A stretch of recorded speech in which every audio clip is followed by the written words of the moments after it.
Hello, good morning, and welcome. This is Sunrise. I'm Ayo Makine. Hope you had a good week. Hope you did have a good week. I mean, was it a fun week for you? Was it as productive as you expected that the week would be? I sincerely hope so because, yeah, I mean, everyone is talking about the economy. Everyone is talking about one thing or the other. But, hey, I'm just hoping that you stay safe. You remain as, committed to your personal goals as possible. The year began on a high. Please, let's sustain it on a high. This is the second half of the year. It's not yet uhuru, but it's not all hope is not lost. So anything can still happen. You have 6 months, maybe a little less than 6 months before the year is over. Okay, let's say 5 months, all right? So who's working in December anyway, except those who are making money in December? And by the way, one of those things that that's already concerning in the city is fuel scarcity. Why do I know it's fuel scarcity? Because there is a particular fuel station that I know that no matter what, no matter how tough the fuel scarcity of your station is, you always have fuel. Yesterday, I was there. Oh my God. The fuel queue tailed almost 2 kilometers in the city of Lagos, and that is not done. This is Lagos. So, dear NNPC and allied forces, what is happening? We understand that in Abuja, it's almost perpetual. I mean, it's almost all the time that there is fuel scarcity in Abuja. The question is why? I don't know. So you may want to tell us, dear NNPCL and whoever else is concerned in this matter. Please, we're not interested. I mean, there's someone, we were talking one day and someone was saying, there's a tiff between Dangote Refinery and the NNPCL and NMDPRA. I'm a Nigerian, I don't care. Solve the problem. You are there to solve a problem. NNPCL, you are a corporation.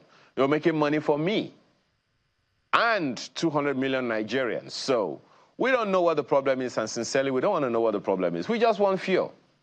All we are saying, give us fuel, that's all right? We don't have to queue for long hours. We thought those days were gone. We believed, I mean, we were told that once the NNPCL becomes a company of its own and it still owns 4 refineries, they put everything in, it's a commercial venture for the federation, they put everything that is supposed to work done, and then we say end, permanent end to fuel scarcity. And now this. No. Lagos is the commercial capital. Abuja is the political capital. Port Harcourt, Kano, everywhere else, those are commercial hubs in the country, Aba and the rest of them. We want fuel. Without energy, nothing happens. So please, what's going on? I have scoured the internet. I have found out that there is no information as to why that scarcity is. This particular fuel station, I don't want to toot anyone's horn, always had fuel, irrespective. And I was told yesterday that they had very limited fuel. And that's a very, very shocking thing for such a fuel station. So what's going on? Let someone come out and tell Nigerians exactly what the issues are. Now, I am also aware that a good number of people are complaining about one thing or the other in our country, something that is not going right, something that should be going right that isn't. So I want to ask, how many opportunities in this country are you aware of that you are taking advantage of? I can tell you that there are opportunities in this country, be it at the federal level or at the state level. For instance, and please, the reason I'm saying this is not because I'm for or against government or the people or whatever. I'm saying, let us explore the opportunities that are out there. If you have attempted and you are not able to get it, then let us know. We will escalate it for you. I have lived all of my life in this country, and yes, I have issues. I have issues that I want to complain about. Part of the information available to us is that maybe just about less than 10% of people in this country have access to national health insurance. Less than 10%. And how many people are able to get access to health care when they need it? Not many. How many people need healthcare services? 200 million people. Now, there is a number of initiatives here and there. Are you taking advantage of any? Are you aware of any? Recently, the federal government opened a portal for the student loans to come on stream. Information available to us that you can also check online is that 70% of people who have accessed the student loan, or the student loan scheme of the federal government, they are from the north. So, what is happening everywhere else? Someone told me, of an attempt she made, a student, to get access to this student loan thing. The only inhibition is that she was unable to verify her national identity number. It is a prerequisite. So, what other opportunities are there that you are not taking advantage of? How many students in the city of Lagos, in Oyo State, in Kwara State, in Kaduna, everywhere else, have attempted to get a student loan? Please check online. Just Google student loan Nigeria, and you'll get all the information available right now. The portal is still open. I'm not going to do that for you. I'm not going to show you any portal. The portal is there. Google student loan Nigeria, you'll find the portal and you go. If you go to the news tab, you'll find out the number of people, the percentage of people that are getting this loan in other parts of the country. How about you? Why not you? What are the inhibitions you're having? If we don't test the system, we will not know whether or not it is working. So give it a try and let's know. Another one that I'm aware of is the National Youth Investment Fund. It's a federal government endowment of sorts that says, okay, young people can get certain investment funds, and the money runs into billions. Have you attempted to get any? Oh, Nigeria is tough, economy is tough. Yes, I agree, absolutely. There is hardly anyone who will say, okay, I'm doing well in this country, and you don't have some other things that you're trying to do. I'm a voiceover artist as well, for instance. So yes, economy is tough, no doubt about it. However, there are opportunities that are open that you need to try. So the National Youth Investment Fund, for instance, have you attempted it? In Lagos, I understand that there is something they call Iliraiko. It's a health insurance scheme. You give it a try, you get some. If it is not working, then let's make some noise. Niger State recently put out word that they're going to, take care of their citizens, the indigenes of the state, the residents in the state, as much as they could. In fact, the governor was right there on microphone saying, look, we have quite a humongous reserve. He was going to put out about 50,000 tons or so of grains for people. And he mentioned different kinds of grains, rice, maize, you name it. So, again, I ask, those opportunities in your state and at the federal level, at the push of a few buttons, you will be able to get all of that information. So, what other informations are there? There is also the National Startup Law. It has benefits in it for young people.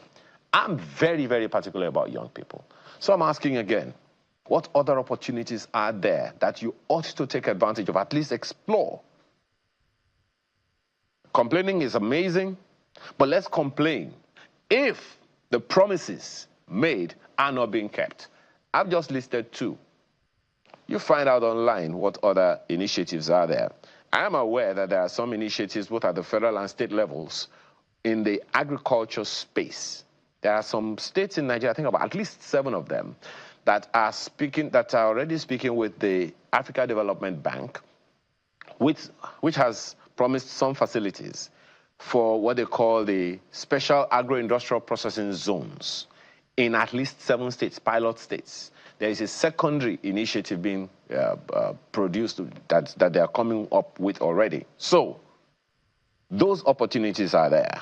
Why not take advantage? If they are not working, then let's get to the streets. In the meantime, this program is starting now, and I'd like you to know that the #1 item we're talking about is the planned nationwide protest against hardship.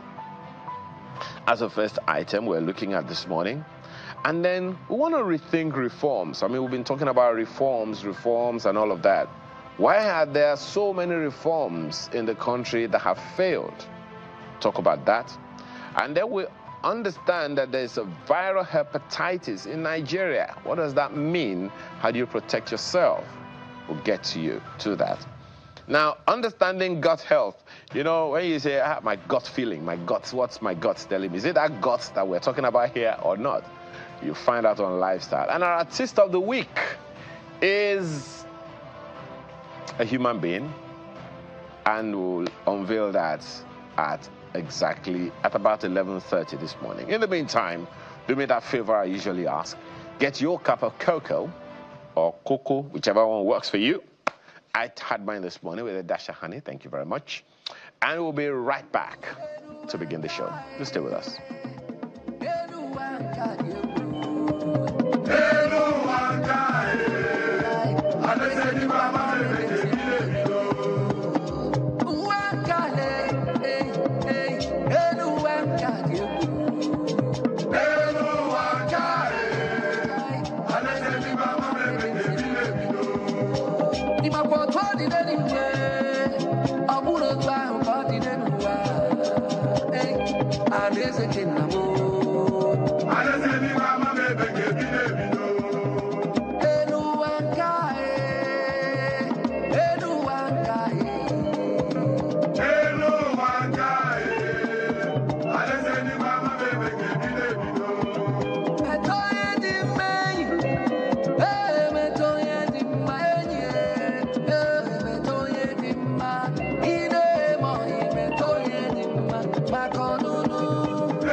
Thank you so much for staying with us this morning. Now, the federal government held an emergency meeting on Wednesday in response to a planned nationwide protest over governance issues and the cost of living. On Tuesdays, Nigerian authorities, called on the organizers to shelve the plans to lead what they call is looking like a Kenyan-style protest. And they have urged the citizens to be patient with the government. Of course, some of us will remember the Kenya Gen Z's protest, which was sparked by a controversial finance bill brought to the forefront by the frustrations of a young population feeling neglected by its leaders. So let's have conversations this morning with three people joining us. Awar Afsanjani is Executive Director, Civil Society Legislative Advocacy, CISLAC. He is with us along with Dr. Segun Awosanya, who is President, International Reforms Advocates. He's also founder, Social Intervention Advocacy Group, as well as Damilare Adenala, who is the organizer of the Take It Back movement. Thank you, gentlemen, for joining us this morning. Now, let me begin with you. Good morning. Mr. Adenala, let me begin with you. Exactly what are we looking at? For a while, a good number of people have said, look, we don't even know the people who are organizing this protest. What's going on here? So if you can hear me, Mr. Adenala, so what exactly is going on? How come people were saying there is no face to the protests, and then you are here? Can you hear me, sir? Well, I can hear you me, now. sir? Yes, I can hear you. Yes, I think it's an insult on hungry Nigerians, unemployed Nigerians, to say they are not being known or to say they are under-recognized. Are you saying that the Nigerians, young people who have been advocating on Twitter and off Twitter all the while, are you saying that their concerns are not genuine enough? Are you saying that their voices are, lower than the others? Are you saying that they have no right to complain? Are you saying that, they need to be recognized, in quotes, before they can hear their grievances? So I feel like the peddlers of that narrative are being mischievous, and they are working overtime to bastardize the genuine agitation of the Nigerian people The organizers of the protests are the hungry Nigerians, they are the battered Nigerians, they are the economically marginalized Nigerians, they are the host of unemployed Nigerians, they are the Alimajiri children, they are the out-of-school children who have flooded our streets today. They are the organizers of the protest. So I think it's an insult to say that these people they need to be specially recognized before their agitation would be, considered. Okay, so just to also understand, what exactly are the, should I say, demands? What's on the list? What is the protest about, and what is it intended to achieve? All right, I think that the umbrella demand is systemic change. When we are saying systemic change, we are saying that you should enthrone a system that is more powerful than individuals, a system that is, that will resist interference of individuals who feel like, oh, they're powerful, a system that will make sure that individuals are submitted to the law. So first of all, our demand advocates for an immediate constitutional conference that reviews the constitution and amends it to reflect the will of the Nigerian people. I would say this, that, for instance, in the 1999 constitution, why is the chapter 2 not enforceable? Why is that the one that deals with social economy is not enforceable? Why is it that the one that deals with the welfare of the Nigerian people is not enforceable? Why is it that the government makes that part of the constitution unenforceable? We want social welfare of the people to be paramount in the Nigerian constitution, in the constitution of the land. So we are calling for amendment of the constitution to reflect the will of the people. We are also calling for a minimum wage, a living wage, a wage that is enough to cater for the Nigerian people in the face of the biting inflation rate in this country. For instance, food inflation has moved to 40% and minimum wage has not moved. So are you saying that you don't know that this is an economic error? Are you saying that you don't know that this is the reason for the increase in crime rates? Are you saying that this is also an excuse for corruption to rise in our parastatals? When you are underpaying workers, they have to resort to other means of, ensuring that they live. We're all human beings. We're all human beings, and we have to factor our daily lives. So when you are saying that you want to offer Nigerians 70,000 naira minimum wage, which is less than $50 in today's economy, I feel like that's an insult. I feel like that's insensitive to the plight of daily Nigerians. So we are calling for a 250,000 naira minimum wage. In fact, we should be calling for more than that, because if we are to be honest with ourselves, what can 250,000 naira do for a working Nigerian? Okay. If we recognize the labor of the working Nigerians, then it's an insult to even be negotiating 200,000 naira, because labor actually creates wealth. Labor creates wealth, and not the bills, the moribund bills and insensitive bills and thoughtless bills that are flying around our House of Assemblies and all that. So we should prioritize the interests of the working Nigerians, those that are working day and night to ensure that we have an economy in this country should be recognized. Okay. They should be factored. Yes. They should be paid. Okay. And we are also calling for a slash of the hike in school fees. We have seen the wave of increment in school fees, insensitive increment in school fees. What's the objective of that? Are you trying to push Nigerians out of school? Are you trying to push young people out of school? Are you trying to very quickly, reduce illiteracy or increase illiteracy? Just a quick one on that particular issue. Are you aware of the student loan initiatives? And that is what obtains just a second. And that's what obtains in a number of other places all over the world.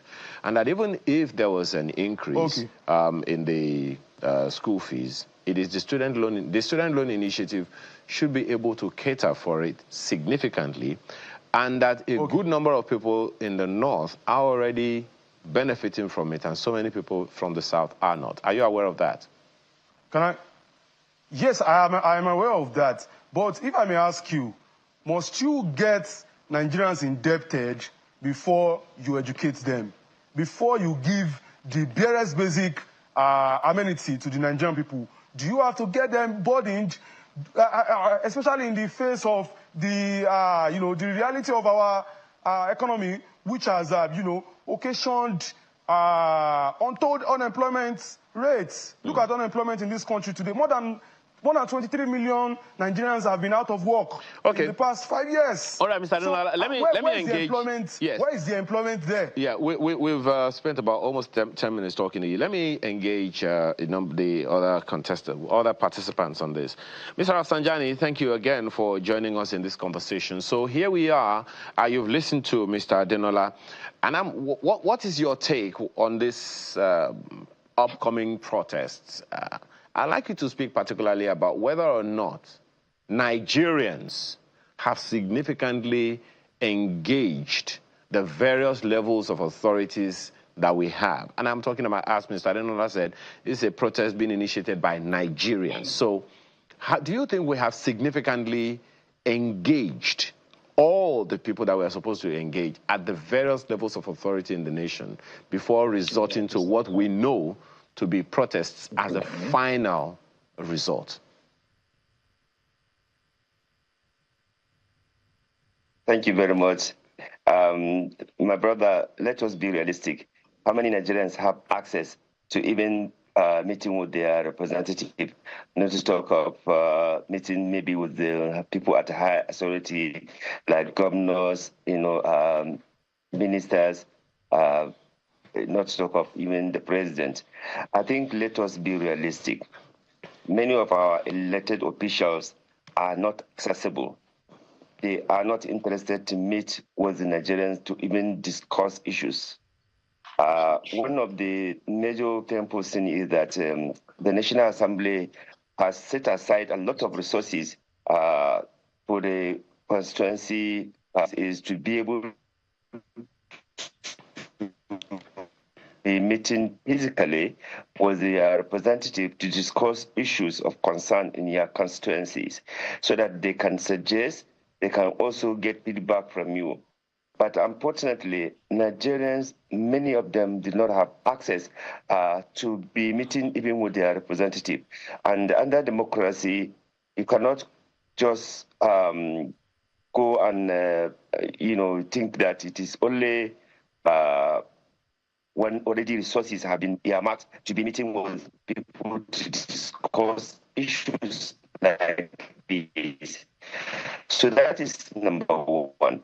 Number two, as we all know, many government officials did not believe that they have any reason to listen to anybody because they did not take their advice. They didn't even want to meet with them in the first place because once they get in their position, so nobody should talk to them. We have to understand that the kind of democracy we are operating is not really a real democracy where people who are official feel obliged to even listen to people. That's why you see the framework without no consultation, no opportunity for Nigerians to express themselves. So I think, let us be realistic. And what are the issues that people are talking about? People are living under perpetual fear and this perpetual insecurity that people are going through. And government does not need to wait until when people are pushed to say that they need to come out to demand for government to take certain action before they do. If you have responsible governance and active, for example, the government up to now have not set up time framework to say, okay, these issues that you guys are talking about, let us see, we are going to do X, Y, Z in the next 6 months or in the next 1 year. This is our plan. Till today, the Tinubu administration have not come up with, time framework to say that we are going to do X, Y, Z in response to the demands that people are talking about, which is, of course, the corruption, the hardship, the unemployment, the hunger, the poverty, the starvation, lack of integrity in our key institutions, like Mr. Rafsanjani, just a second, if you can hear me. Yeah, Mr. Rafsanjani, can you hear me? Yes. Yeah. Aren't we... I can hear you very well. Haven't we been successively and consistently over-centralizing the problems that we have? Just yesterday, I was in an interview with another gentleman, and he was saying that, look, when I put the same question I'm about putting to you, he said, look, about 3 to 4, maybe about 5 states are doing fairly well. I said, that's 5 out of 30 states. So out of 36 states. So that leaves us with about 31 states who are not doing well. So how is it going to make a difference what the federal government does when the states are the ones that are supposed to dissipate the services to the people directly? So aren't we over-centralizing the problem? When we're also always talking about the Buhari government, the Babangida government, the Obasanjo government, the Jonathan government, and we always seem to forget the state governors. Are we cutting them some slack? My brother, the truth of the matter is that majority of the challenges, problems we have are actually at state and local level. However, there are certain fundamental policy that governments are enacting at federal level. For example, this sudden withdrawal of subsidy without coming up with a so that can mitigate and bring the necessary relief to government. Secondly, the economic policy framework is being developed at federal level, So, and then also the federal government owns the security so that the people are safe and protected, So these are all federal, related issues which are affecting people at local and national level. So you cannot simply, ignore the fact that federal government has a fundamental role to play in order to ensure that things at the lower level are delicate, set official. Okay. Common tweeting on issues that concern human rights, on issues that concern corruption, they will arrest you. Right now, as I speak to you, in the no-do, these protests have been arrested, brutalized, and abuses. This is why we are saying that federal government has a responsibility to ensure that they lead by example, by ensuring that they set up a framework, a program that also has effects at lower level. It is absolutely necessary we join both the federal, state, and local government to demand for justice. Absolutely. A lot of things that are happening in the country, at national level, directly affect the local level. So it is a combination of concern that we have, and let us not just spare any part of the government. That is noted, Mr. Sanjani. Let me talk to Dr. Awosanya now on this particular issue. So again, I mean, you would understand what the young are trying to do right now, as particularly around this protest. First of all, let me take your perspective on the upcoming protests. Thank you very much, distinguished. And I want to appreciate the other guests in the studio who are contributing to the discourse. But I must say that in a complex world, good judgment isn't about trusting your gut. It is about testing your guts. If you must protest or declare an all-out protest in the country, you must have exhausted all lawful means. If you look at the model that we have, that people refer to in terms of the NSAS that brought about the common ground of Nigerians, brought them together to speak one language despite their differences, to talk about police brutality or engage in the end of the culture of impunity, and to kickstart the right means of prioritizing the reforms of the Nigerian police force. You realize that it did not start based on discontent alone. It did not start by declaring war on the government. It did not start by making threats to truncate the Nigerian democracy. It did not start by the demands to delete the Nigerian constitution based on ignorance. So discontent, emotions are not enough to engage matters of state. And if you say people are hungry, deleting the constitution is not an economic solution to the hunger of the people. We need to seek and trace the pathology of our problems. And so your protest, which is guaranteed by law, we have been saying that will forever defend the rights of people to say what they need to say, even if I don't agree with what they are saying. and this has been consistent for the past years. You have your right to protest. Government also do not have the right to use force in order to destroy an idea. It will dissipate. It will not dissipate it. It will spread it, and it will turn it into a religion. Government, it is not true also that government is not willing to listen. I have actually been holding government to account for decades, and I don't agree with most presidents. Yet, I can tell you how much we have achieved together because we decided to reason together and prioritize Nigeria first, our unity and our security. Look, the mark of wisdom is being as quick to question old ideas as new information.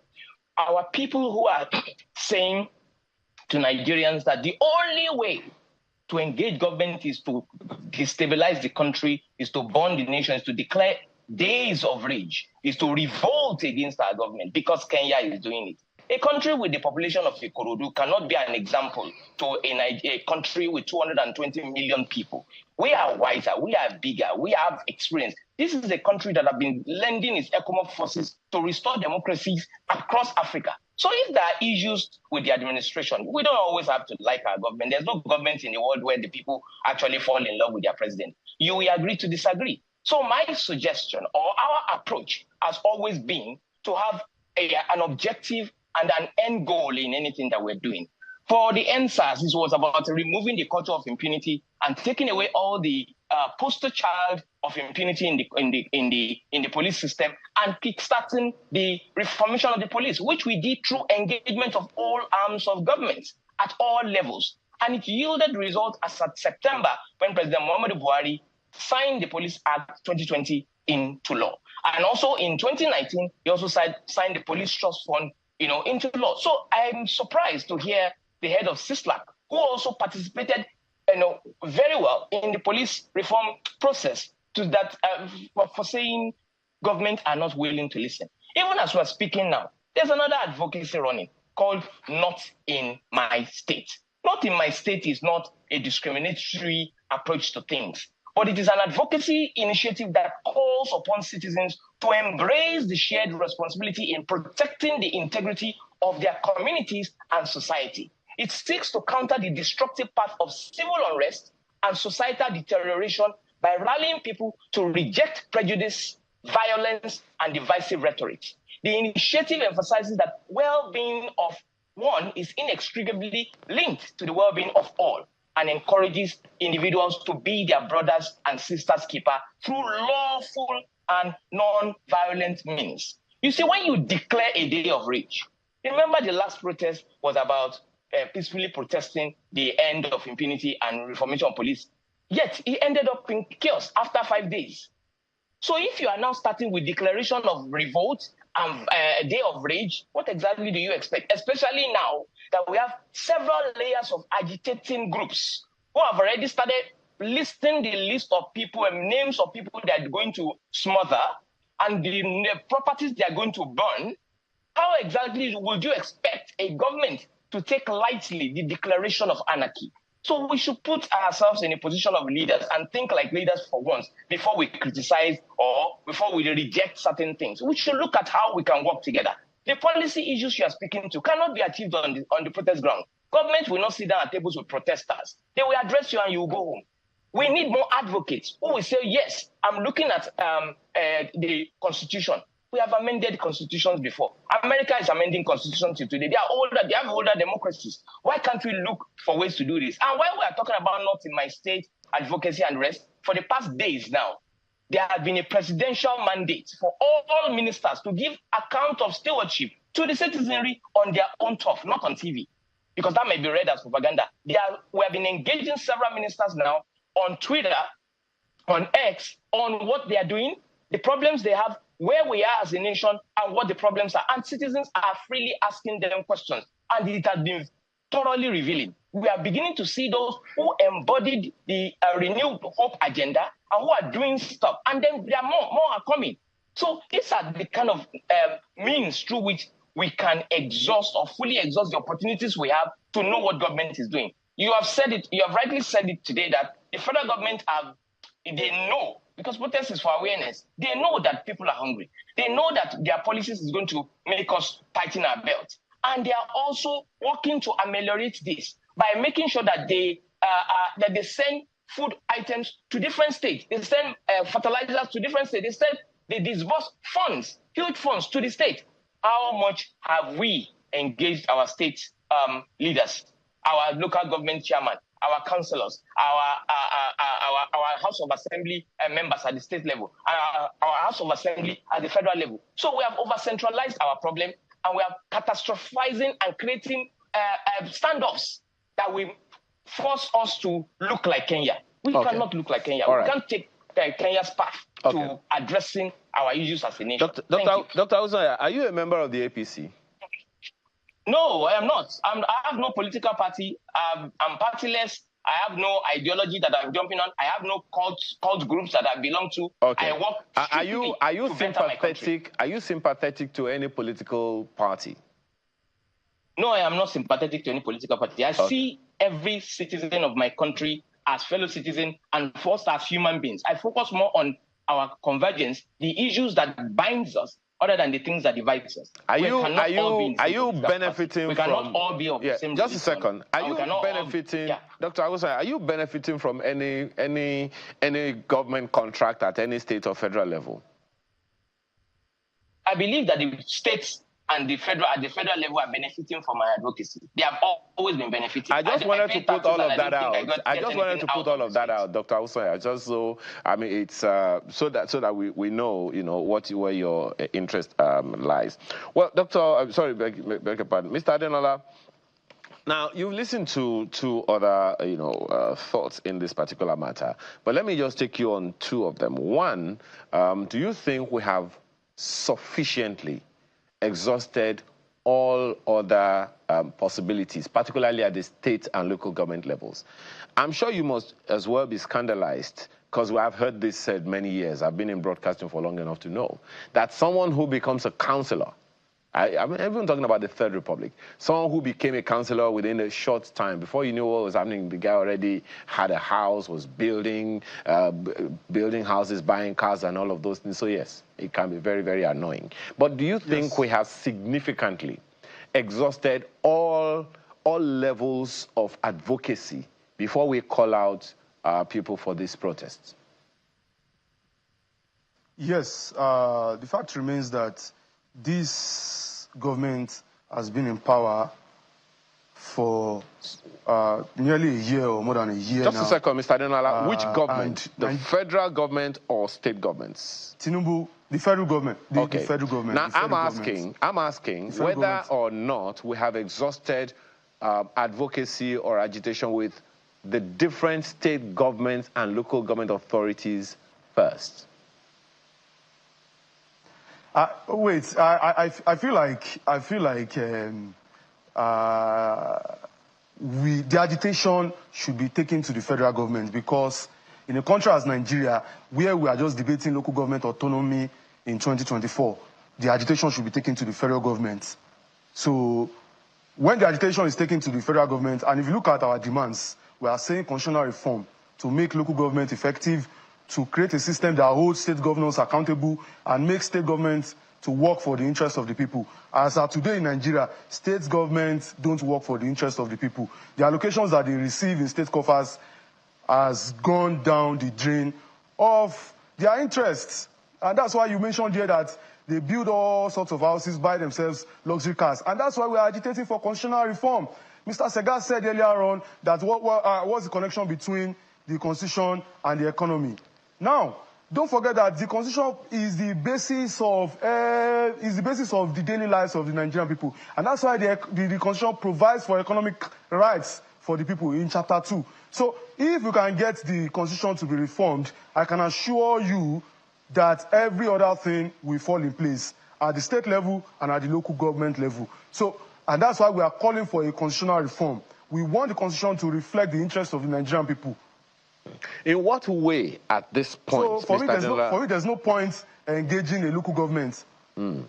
Okay, but you are aware that the local government administrations get billions of naira in allocations to them from the federal government, and they are also supposed, and this is one of the things that perhaps this agitation should also speak to, how much does a state... Of course, I agree with you. Just a second. How much does a state contribute to that joint allocation purse of the local governments? Because money from the federal government is supposed to go in there.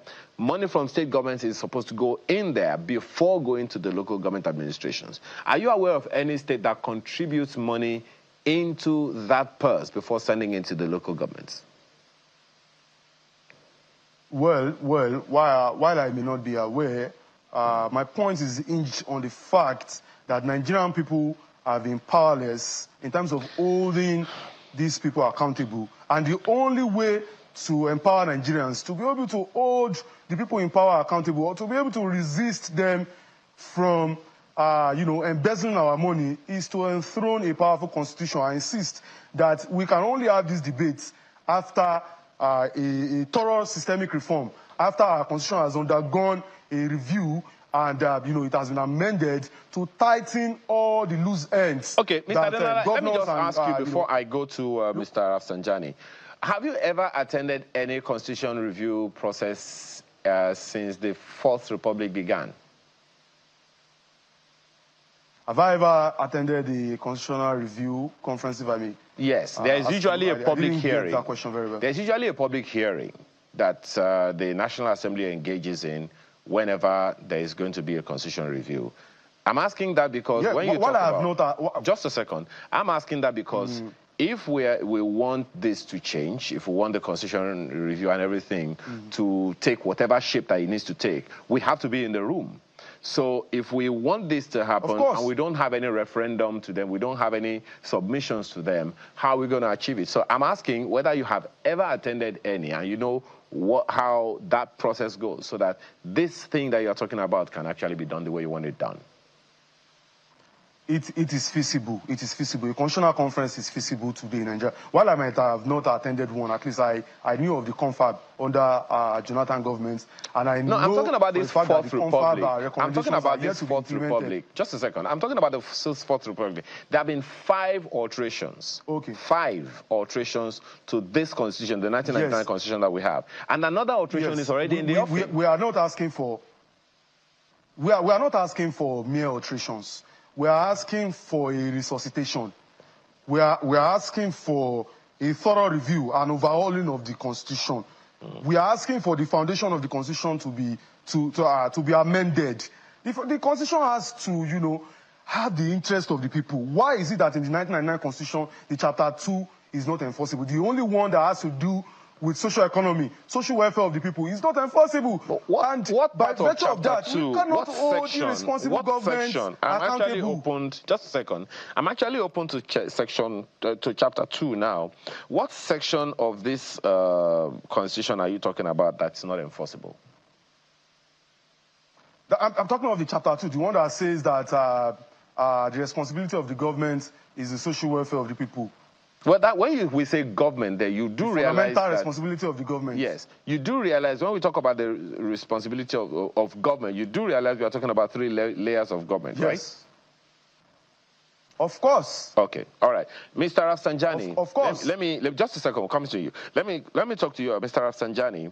Now, with all of these things that you have heard, and since you're already in support of this, I'm wondering whether you think, again, that we have sufficiently exhausted all opportunities. Now, I believe, and I have had to engage a local government chairman before, even though it wasn't his responsibility, I engaged him about electricity supply to my house about 20 years ago. I went to his house. He happened to be living a few blocks away. And I went to him and I said, sir, we have not had electricity on this street for X number of weeks. And you use generators and all of those things. We don't have the generators you use. And I knew it wasn't his place because he wasn't empowered to do that. But he had the responsibility to go tell the governor, who should tell the president at the time, that, look, they don't have electricity on my street. If all local government chairmen did that, I don't think that the president will sleep easy. So do you think, as I ask again, that we have sufficiently and significantly engaged our authorities enough to persuade the people that they needed to do whatever they needed to do?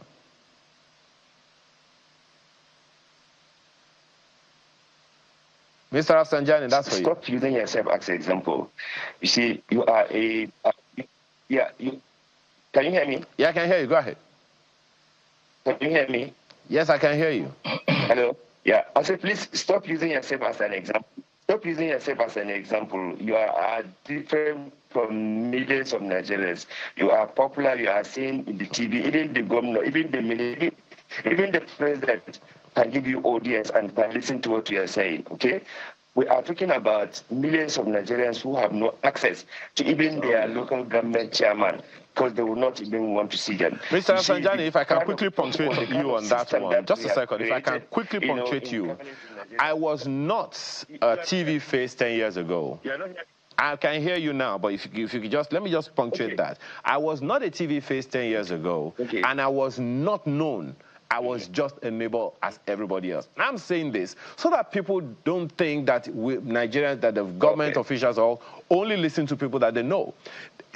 Someone like you, someone like Shega, someone like Mr. Denola can walk up to the local government chairman and say, I demand this, and they must listen. Why? They are civil servants. They serve the people. I just wanted to make that point. You can go ahead.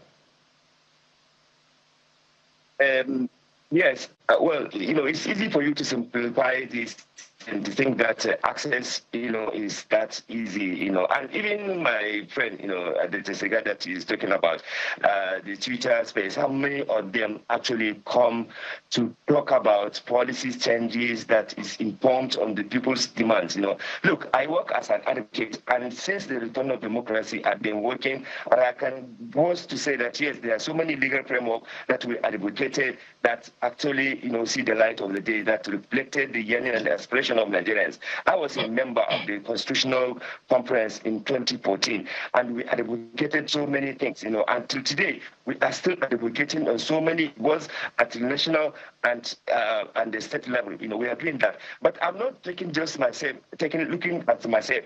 I'm looking at the majority of the issues that are being discussed today, and many Nigerians who did not actually have that, access that we are talking about. And I'm saying that our National Assembly members have constituency offices, but they did not even want to meet with nobody. I work on this, since the return of democracy, I've been working to ensure that we have reflection of, people's feelings, and aspiration, that we can have a more progressive, socio-economic, framework that can alleviate the sufferings of Nigerians. But I tell you, many of the officials did not want to listen to anybody, There are very few people who will want to listen. And even if they listen, they just not want to reflect. You can sit down and think that you can't listen that easy. When you are not a victim of what Nigerians are talking about here, it's easy for you to brush it out. People are being denied to go to farm. They cannot go anywhere. They are afraid of kidnappers. Kidnappers would be changing, having conversation. In fact, actually selling people, and yet people should just keep quiet. Look, I think because some people are not going through the pain that people are going through, that is why they can sit down at their comfort of things. When you are doing Twitter, how many Nigerians have access to even that Twitter that we are talking about? Let's be realistic. Our and that is why we are where we are today.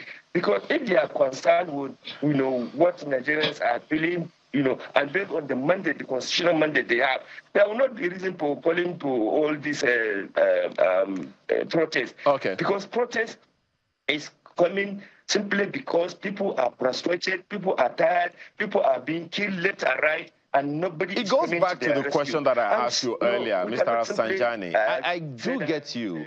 It goes back to the question that I'm asking. The state governments are closer to the people than the federal government. It goes back to the same issue that I'm asking, because they get money in trillions, maybe in hundreds of billions every month from the federation account. So why are we not asking them? It seems that we are, anyway, let's listen to some reactions. Mr. Shegalink, I'm coming back to you shortly. Skittish Money says this, says planned protest. One insight from the discussion this morning is people resort to protest because other avenues of engagement don't exist. Our politicians are not democratic in principle. Representation means you hear what people want to know. I know what is good. You hear what people want, not I know what is good for you. That is one. Festus Akimboyewa says the federal government should not beg people not to exercise their democratic rights to protest. Instead, it should focus on how to prevent criminally minded individuals from using the protest to commit crimes and ensure the public can go about their lives daily without serious implications. And Otunshe says, please ask the doctor talking about renewed hope agenda when government is running an overbloated government, buying new presidential jet, building VP houses for billions of naira, buying SUVs for legislators. Well, thankfully, I didn't even know that that was coming, so you may want to speak to that, Dr. Adesoya. But question I would like to ask you, and of course you've also listened to that, is the fact that government hasn't been as engaging as it ought to be. I always raise this issue on this program wherever I have the opportunity to say that communication is a two-way street, not a one-way street. And people are going to be as angry as they want to be if we don't give them information. So you speak to them the first time, they react. You speak to them the second time, they react, and you stop. No. So do you think, if you look at the mechanisms of government communication, do you think government at whatever level is doing enough to persuade the people that they mean well? Thank you very much. And I agree with you that government has not been forthcoming in terms of effective communication. And at the same time, you remember that government also reflects the people. There's no problem we see in government now that is not reflective of our society. We don't listen to people. We don't listen to ourselves. We don't practice emotional intelligence enough to put ourselves in the position of others. You know, what happens is that when we hear something, we embrace it based on how it mirrors our sentiments. We're hardly objective about most of the things that we hear. I heard about people talking about, oh, government is spending this, they're spending that. Have you looked into the budget? What is the percentage of executive spending in the national budget? Is it up to 2%? What about legislature and judiciary? If combined, is it up to 6%? So when you add everything together, ask yourself, the bulk of the funds going into the states that have even been doubled now, how have they spent it? So we've made gods of our governors. But unfortunately, the governments themselves, the federal government, they are winking in the dark. They are not communicating, they are not engaging, they are not listening, they are reacting, and they don't practice proactivity, they are not proactive to things, and that's why things fester. So I don't blame people who are angry. I don't blame people who are reacting. I don't blame people who feel the only way to engage government is to cause disruption. But I'm simply saying, if we reason together and we talk about the issues and we look for find means through which we can engage government, we can find solutions to this. We did not fix the law on the street. We engaged and we got a response even before the protest on NSAS. So we can do the same thing with this. Since we're talking about constitutional reform, you don't sit down and change the whole constitution overnight or delete the constitution. Because the moment you do that, you don't have a president, you don't even own your own home. Because it is the law of the land that is giving you all those rights. So that's why we're saying we can identify aspects of the constitution and progressively find means to, fix the issues within the system. That's what I'm saying. Thank you. Well, but the question hasn't really been answered. I mean, so here we are. What would you recommend to, because the word has gone out, and I'm sure you have been on some X spaces that the number of people have had conversations and they are talking about all kinds of things. There are those who also say that the federal government has spoken to that. Maybe I should actually ask Mr. Adenola that. You've heard the military talk about the fact that they have been able to identify some people who have sworn that they are going to cause commotion in the city, anywhere.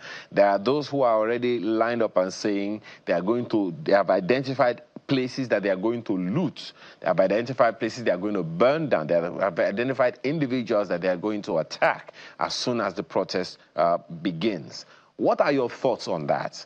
Add that to the content of your letter to the Minister of the FCT, that you have declared days of rage. That, of course, it's only natural for anyone to say, no, we're not going to take that. What are your thoughts on that, on the responses that are coming from the declaration of days of rage?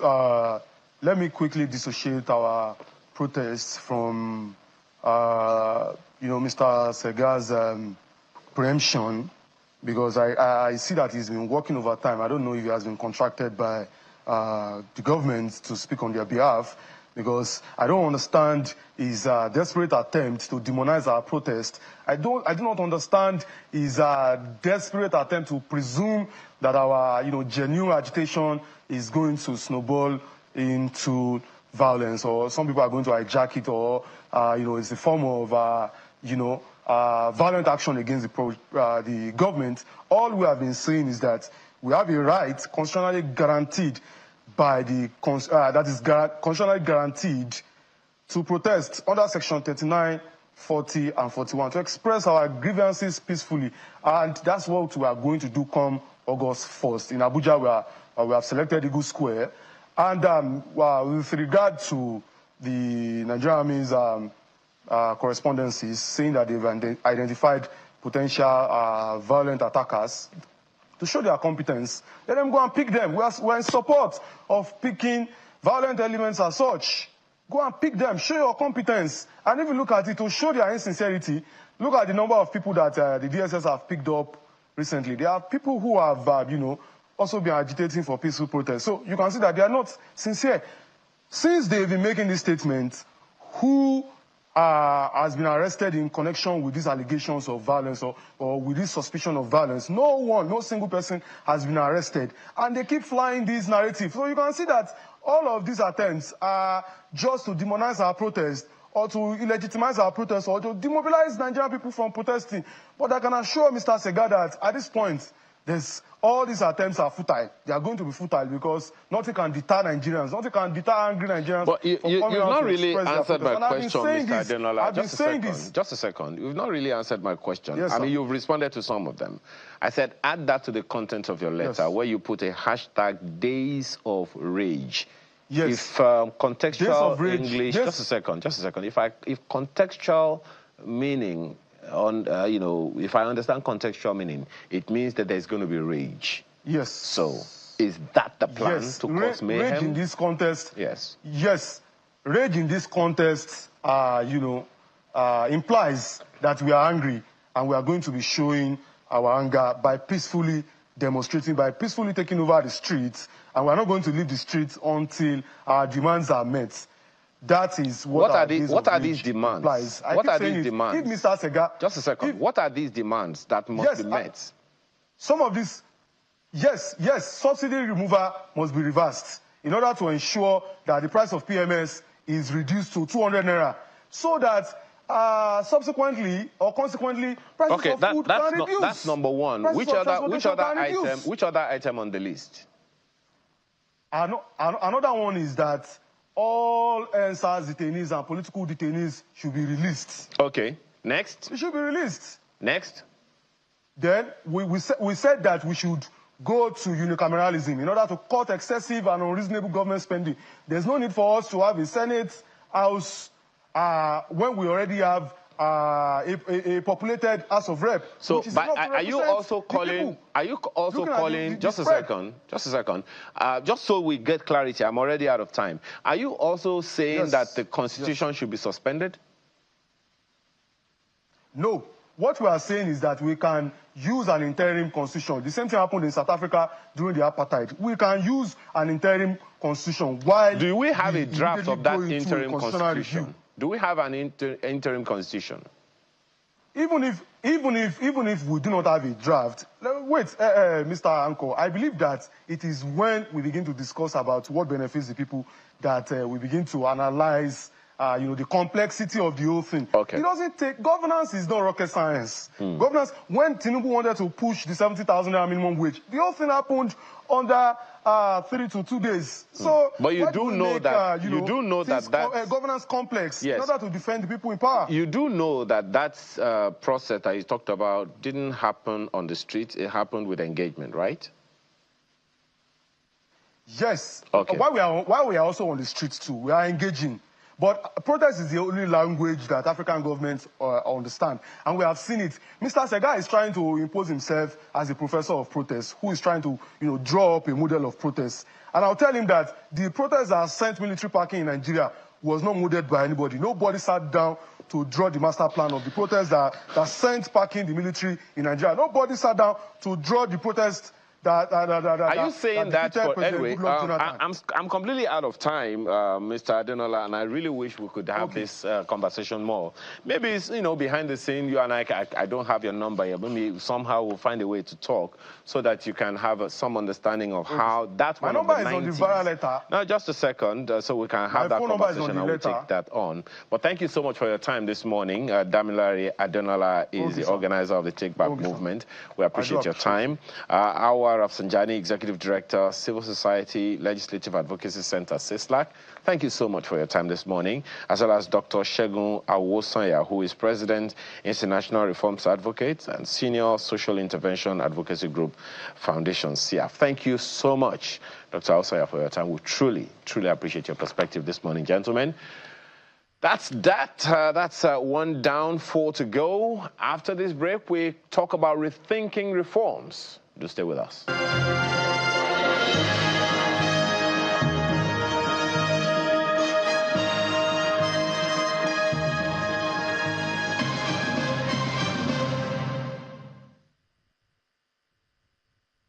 Aha! Bro, I tell you, this match 3-0. Okay. If I win you, something will come out. Don't play with me. Fast ball. You know what? You go shot me.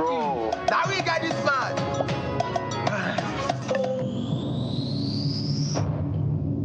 Keep the banter going. Glow. Borrow me credit and data. Dial *303# to borrow airtime or data and pay later. Is it ready? Power your relentless ambition with ultra-high-speed data. Glow Unlimited.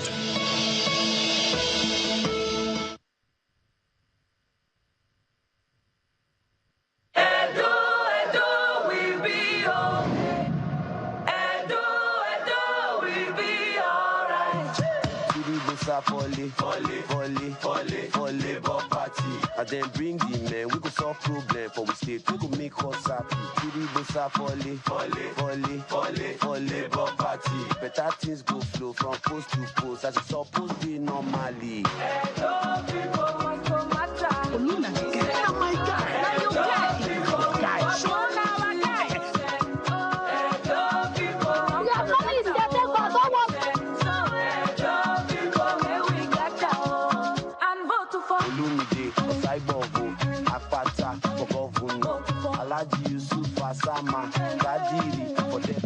Vote Olumide Osaibovo Akpata as governor. Vote Alhaji Asama Kadiri for deputy governor Edo State. Vote Labour Party.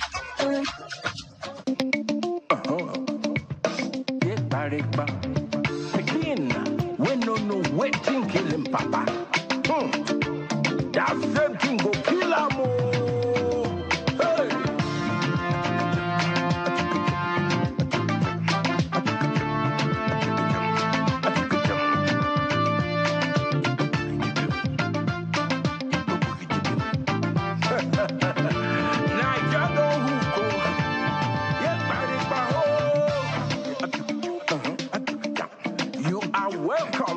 Next level. When I look up, now commotion. When I look down, now frustration. When I look at my side, now bottom. Now so bottom. To reach the top, now connection. If you no get person, now stagnation. When I look my side, now bottom. Now so bottom. Okay. One day. Naija go good. Now so then they talk.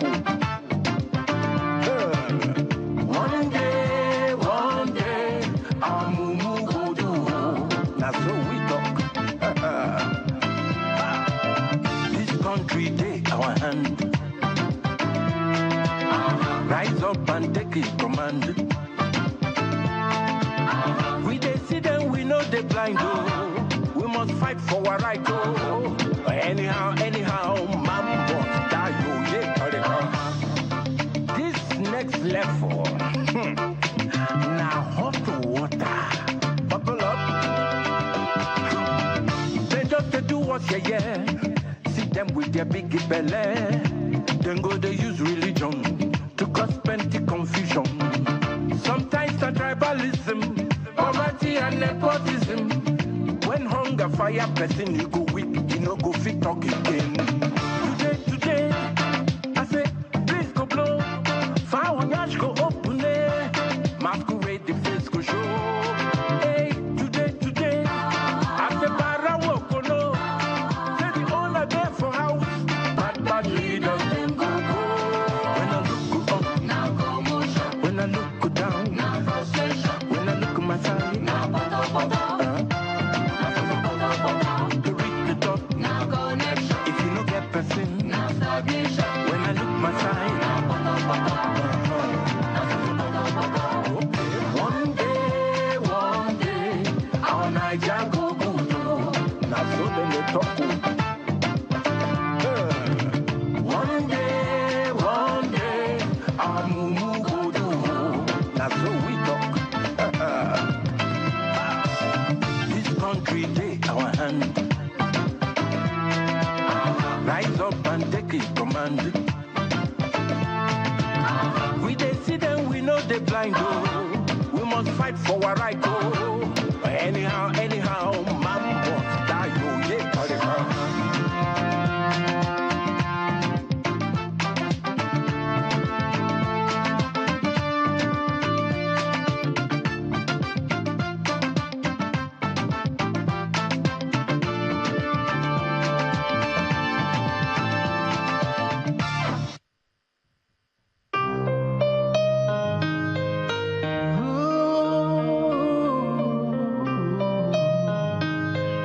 Bring it on.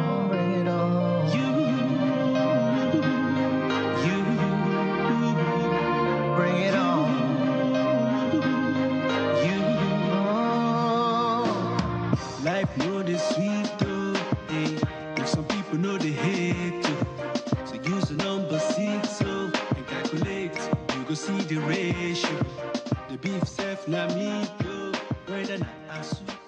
Why are many reforms failing? Why have they failed over the years, and why do they keep failing? That's what we want to talk about now. You know, we're talking about Nigeria's public service. You know, it's faced a plethora of limiting challenges over the years. The body was once acclaimed for professionalism and notable achievements. However, performance disablers such as political intervention, career officials, consistent abdication of professional obligations, patronage, cronyism, continue to deplete its profile. Now, this situation is a setback for a public service that oversaw the merger of colonial departments into ministries, the Nigerianization of the top cadres of the service, the compilation of civil service rules and codes of conduct, and so many other things, you know, between the 67 and 70 years, 1967 and 1970 years in the country. Now, during this period, the service provided a guidance crucial to the country's survival when its existence was challenged. The public service led the implementation of an ambitious post-war reconstruction, resettlement, and development project that lasted until the mid-70s. Let's have conversations around this because we understand that the Aige Mokwede Foundation commissioned an in-depth research study on public sector reforms in response to this decline. The study examines the situation of past and present public sector reforms, identified impediments to the sustained success, and proposes recommendations that will contribute to improving the public service reforms in the future. Chioma Njoku joins us this morning. He's Director of Programs, Igwe Mokwede Foundation. She's Director of Programs, Igwe Mokwede Foundation.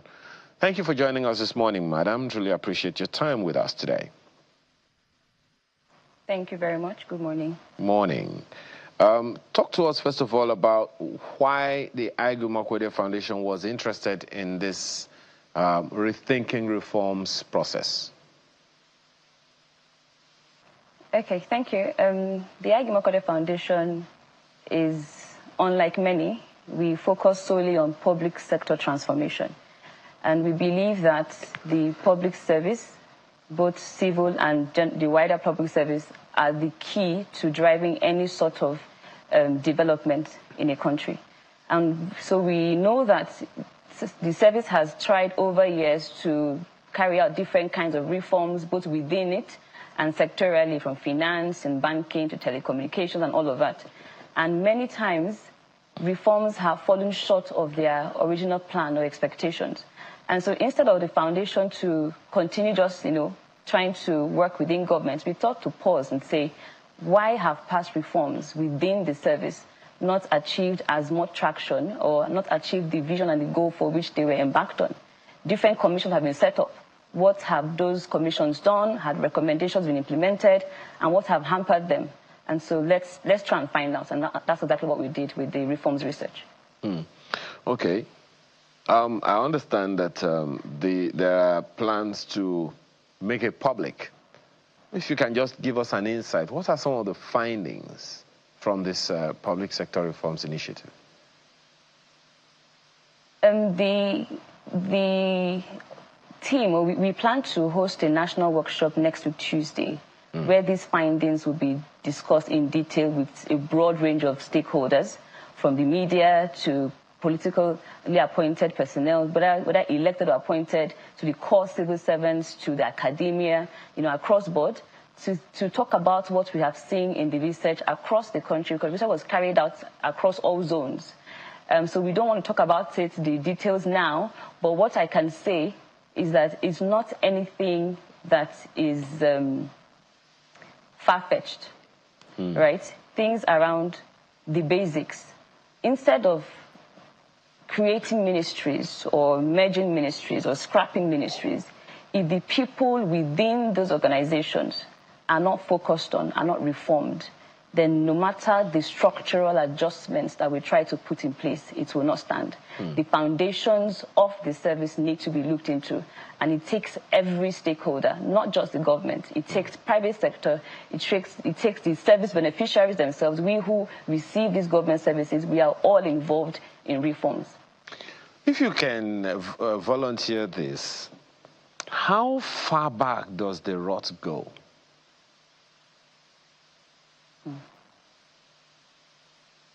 I'm not that old, but since I've been born and been knowledgeable about reforms, right, I will just pick one. Accountability has been an issue as far back as I know. And that is something that the private sector has tried to deal with and has gotten change right and things moving fast. If as a director of programs in my organization, I'm not accountable to both my superior and my subordinates, then there's a problem. If I'm not transparent enough for my team members to see what I'm doing, to know what I'm doing, to be able to have input and ask me questions and keep me on my toes, then there's a problem. And the current public service that we have lacks that. And accountability, transparency is a very key ingredient, in achieving sustainable service delivery. Interesting. Now, because the reason I asked that question is, now there are some people talking about some protests from the 1st of August. And I did a bit of research. I happen to know that there was a protest in 1978, 46 years ago. And this protest was about the same issue being raised now. That's why I'm asking how far back does the rot go. The protest at the time was against the cost of living. And it was the university students of the day that said they weren't happy with the increase in school fees that they had. So if the road goes back that far, the longest anyone can spend in civil service is 35 years, or by the time you attain the age of 60 or 65. Now, and we are looking for a reform change now. It's a change that will bring sustainable development, a progressive reforms, so to speak, because it's not something that we can just press reset and it will just happen. So what are the chances of this project working? Interestingly, I was listening to your show a few minutes ago with the other guests, and I was commenting with my colleague, and I said, before we move from black to white, we can't jump, which is what you just said now. It's a whole spectrum. We need to be willing as a country to take it a step at a time. And like I said some few minutes ago, it takes every stakeholder to drive reforms. It's not a government business. It's not a political business. It's not a presidential business. It is everybody's business. It is the media's business. It is the secondary schools, people's business. So it is the labor unions' business. It is the religious organizations' business. It's everybody's business to drive reforms. And that's what we're trying to say, that we all need to be in the room to think about. You don't just do reforms and then backtrack to say, oh, why are we doing reforms? We need to talk about who do we want to be as a country.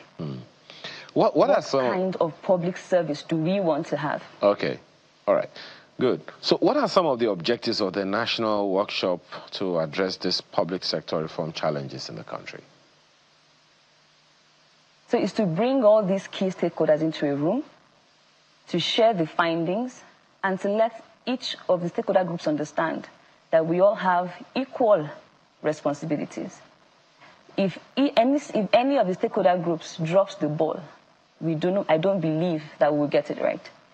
If the government alone decides to push forward without the private sector, without the media, holding them to account and showing that transparency to citizens, then it will be done in the dark. And public trust is important in ensuring that reforms achieve the desired objectives. How do we sustain it? Is the question. And I'm glad you already cited it. But I'm sorry. A good number of people are almost as pessimistic as I am about fantastic initiatives really getting off the ground. There are those who have talked about the fact that the problem that we have in our country is not that of ideas. We always have amazing ideas, and we always have excellent plans.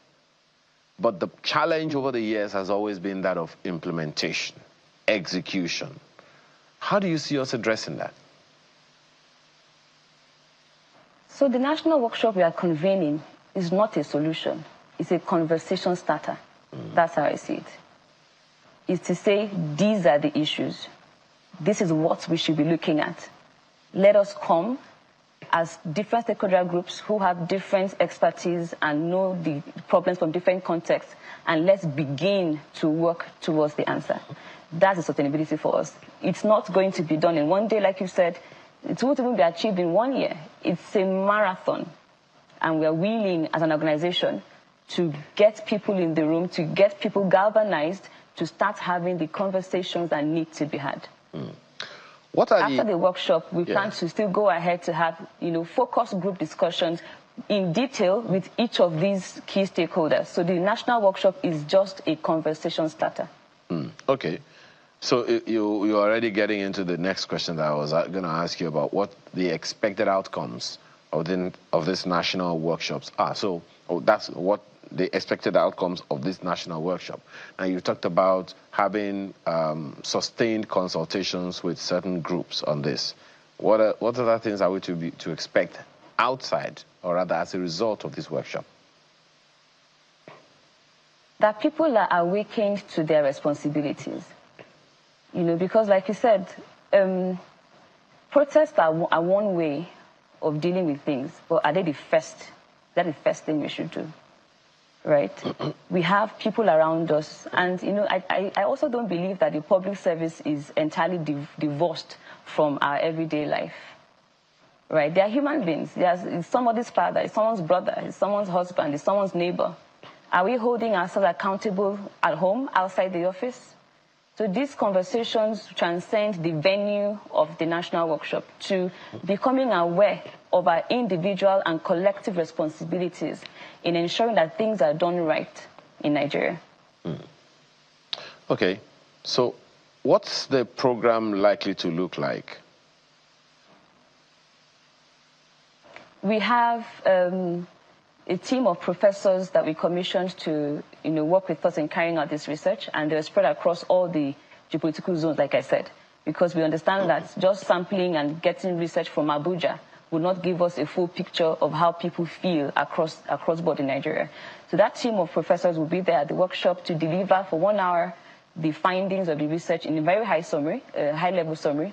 Afterwards, we followed with a panel discussion where we have experts from across sectors, private and public alike, who will dive into the just presented findings and talk about how they have, as both public servants, as private sector workers, as development partners, have experienced these disablers to reforms in the course of their work, and what they propose, they will have done better, at different points.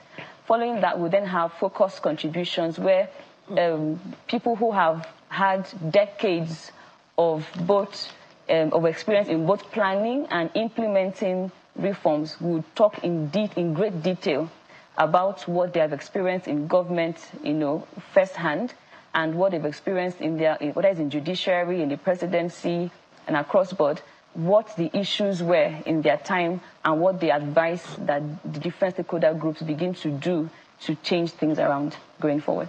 And who are the people that are expected to be in the room, the target audience?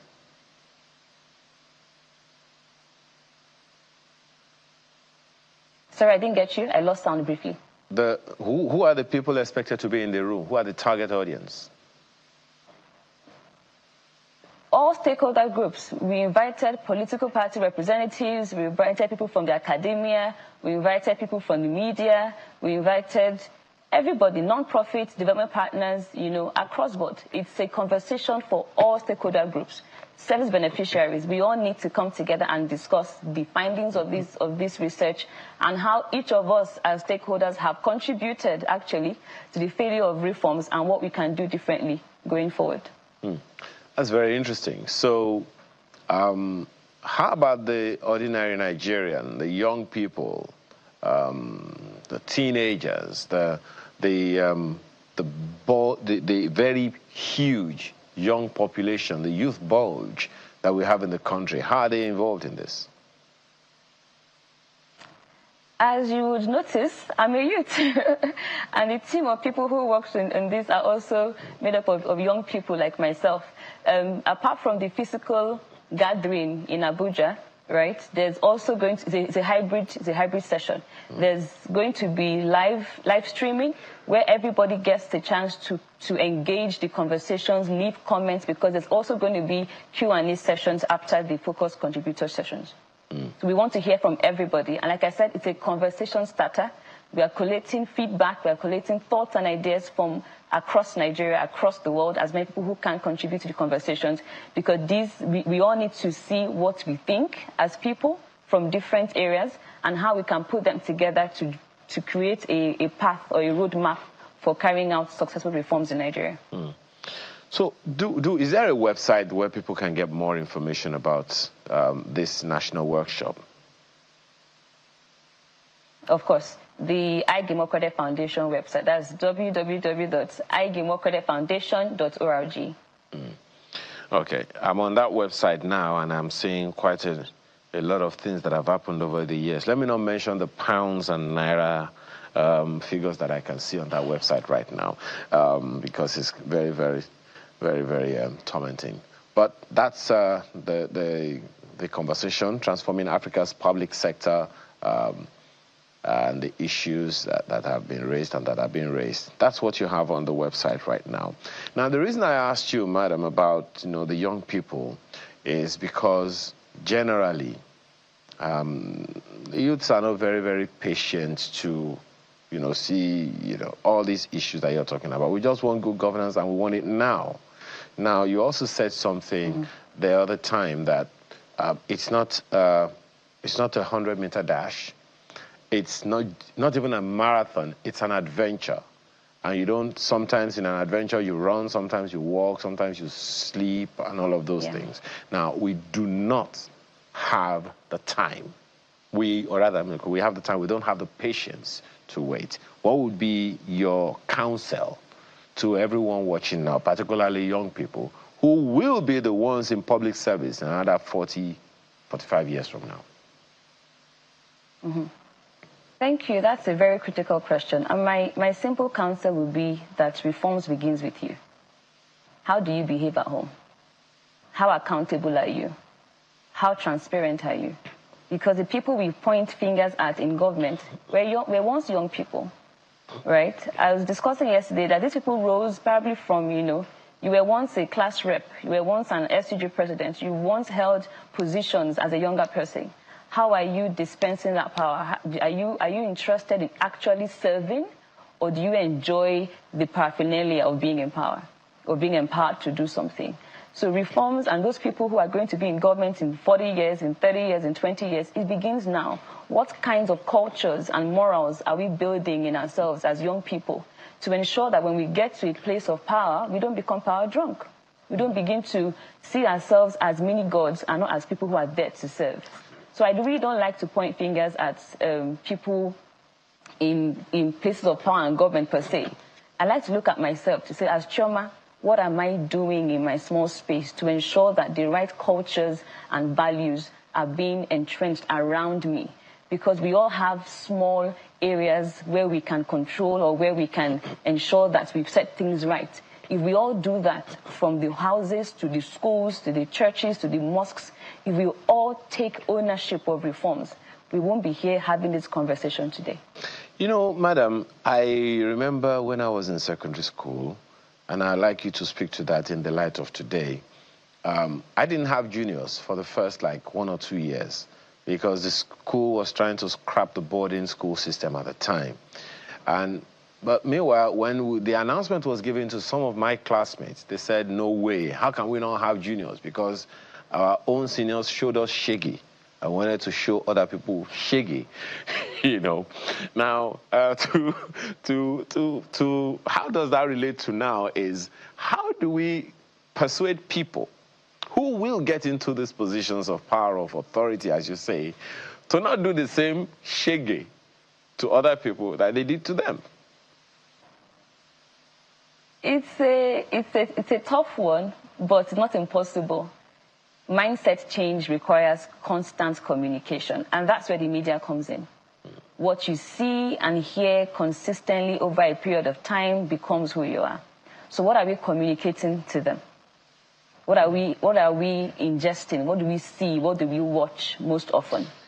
Right? I like to say that the media has a very critical role to play because, people watch from all states, from across the country. And so the kinds of things we bombard people with is what will shape their thought process, is what will shape their behaviors. And this thing you mentioned of lack of patience, I really can't say how we're going to deal with it because the world itself is very fast, right? But if we have the right values and have the right cultures in place, no matter how fast you want to go, you will not go off tangent, you won't go off track. Thank you so much for that one. So the date again and the venue for this national workshop? 30th July, next week Tuesday, 30th July. The venue is the Sheikh Musa Yar'Adua Center, where you have to register. On the website, there is a link to register so that we know that you're coming. The event will start at what time? 9 a.m. sharp. No, I don't like to say African time, but yeah, no late time. 9 a.m. to 3 p.m. Okay. I'm assuming that even when you get to the venue, there is going to be a registration process? Yes, okay. Yes. We need to verify that you are registered. Yeah, because there's a guest list. So you should register online and then show up. We have to thank you very much for your time this morning. Chairman Joku, Director of Programs, Aigu Mokwede Foundation, and we wish you all the best at this workshop. Thank you so much for your time. Thank you very much, Ayo. I'm grateful to be here. All right. So let's talk about some health when we return, shall we? This viral hepatitis in Nigeria. What's that all about? Stay with us.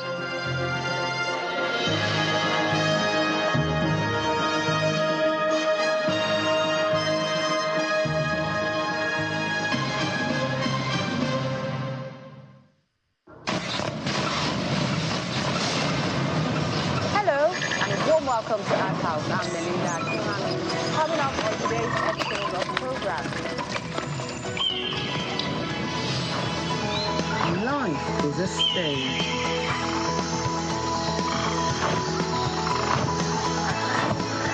A bold canvas.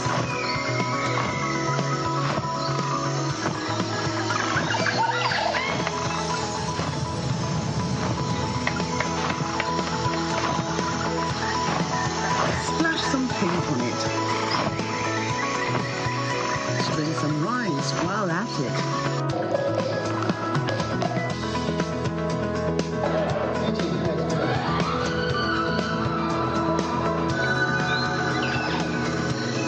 Then enjoy it on Art House. We see life in beautiful curves, sparks, colors, and most exciting forms. Join us as we savor intriguing sights and sounds. At these times, Art House, life is art.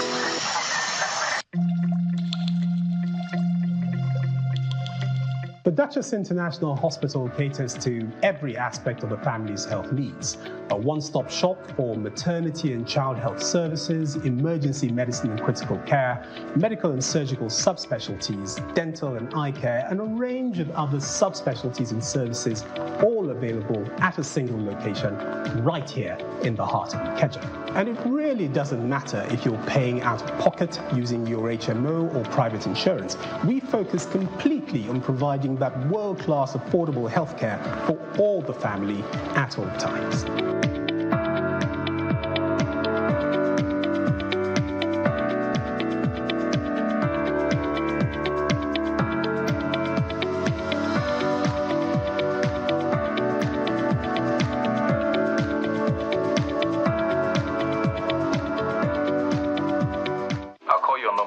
Gotta go now. Okay, why don't you hang up? No, you hang up. You don't know what's going on, you need to hang up now. No, I dare you to hang up. You want me to hang up? You really need to hang up now. No, you hang up, you hang up. No, you hang up. I have to go. You really want me to hang up? Let's switch to a video call so I can see your face. Fine. Now you can hang up. Hang up, Joe. Make your nights memorable with Glow Night Data Bundle. Dial *312# to start. Power your relentless ambition with ultra-high-speed data. Glow Unlimited.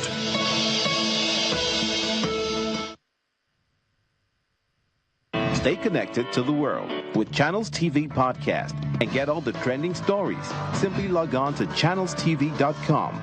Click on podcast, select the program of your choice, and listen. Our podcast is available on Apple, Google, and Spotify. Tap the expertise you trust. Touch the stories that touch you. Anytime, anywhere.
Thank you so much for staying with us this morning. 1 in every 12 persons worldwide is living with viral hepatitis. Approximately 240 million persons are infected with chronic HBV, and another 80 million are infected with chronic HCV infection. You'll get better understanding of all of that in no time. So globally, an estimated 70% of primary liver cancer and 54% of liver cirrhosis are caused by viral hepatitis, and approximately 1.4 million deaths from viral hepatitis occur every year. The proportion of persons living with viral hepatitis is greatest in Asia, Sub-Saharan Africa, and Egypt. Nigeria accounts for 8.1% and 1.1% of 205 million Nigerians living with carriers of HBV and HCV respectively. So many other data to give, but let's leave that to our guest this morning, talking about viral hepatitis in Nigeria. Dr. Nsabasi Ekanem is National Coordinator, Civil Society Network on Viral Hepatitis, Nigeria. Thank you for joining us this morning, Dr. Ekanem. Thank you for having me. What are we dealing with? Well, today is a very important day because it's a day that we globally, all across the world, are commemorating the World Hepatitis Day. Hepatitis is a disease of the liver, is an injury to the liver, which leads to conditions like liver cancer. And like you've rightly said, over 70 to 80% of all liver cancer cases as a result of viral hepatitis, particularly hepatitis B and C. Even though the types of virus, the types of them differ. We have hepatitis A, B, C, D, and E, about 5 types. But the major challenge with the world today is hepatitis B and hepatitis C. And just to put the facts out there, in Nigeria alone, we have not less than 20 million people, that's 10% of our population, are infected with hepatitis B or C. That is 10% of Nigeria's population. Now, every 30 seconds, one person dies of viral hepatitis. And so 1.3 million people across the world die every year as a result of viral hepatitis. This is a very, very serious public health threat. And for Nigeria, we can say categorically that Nigeria is an epicenter of viral hepatitis, which is why it is important for us as a country to come together and develop strategies and make financial commitment towards activities that are targeted at eliminating viral hepatitis. That is the reason why we're here, to say enough of the rhetoric, enough of the gainsaying. It is time for action. It is time to put all the boots on ground and make sure that we identify people living with viral hepatitis, get them treated, and get those who don't have the virus to be protected by giving them life-saving birth dose immunization against viral hepatitis. That is the reason why we are here. We want to stop this cankerworm. We want to stop this threat because it is actually killing a lot of, and these people are not, they're not statistics, they're people like you and I. So it means a whole lot for us because if we don't stop it now, it might stop all of us.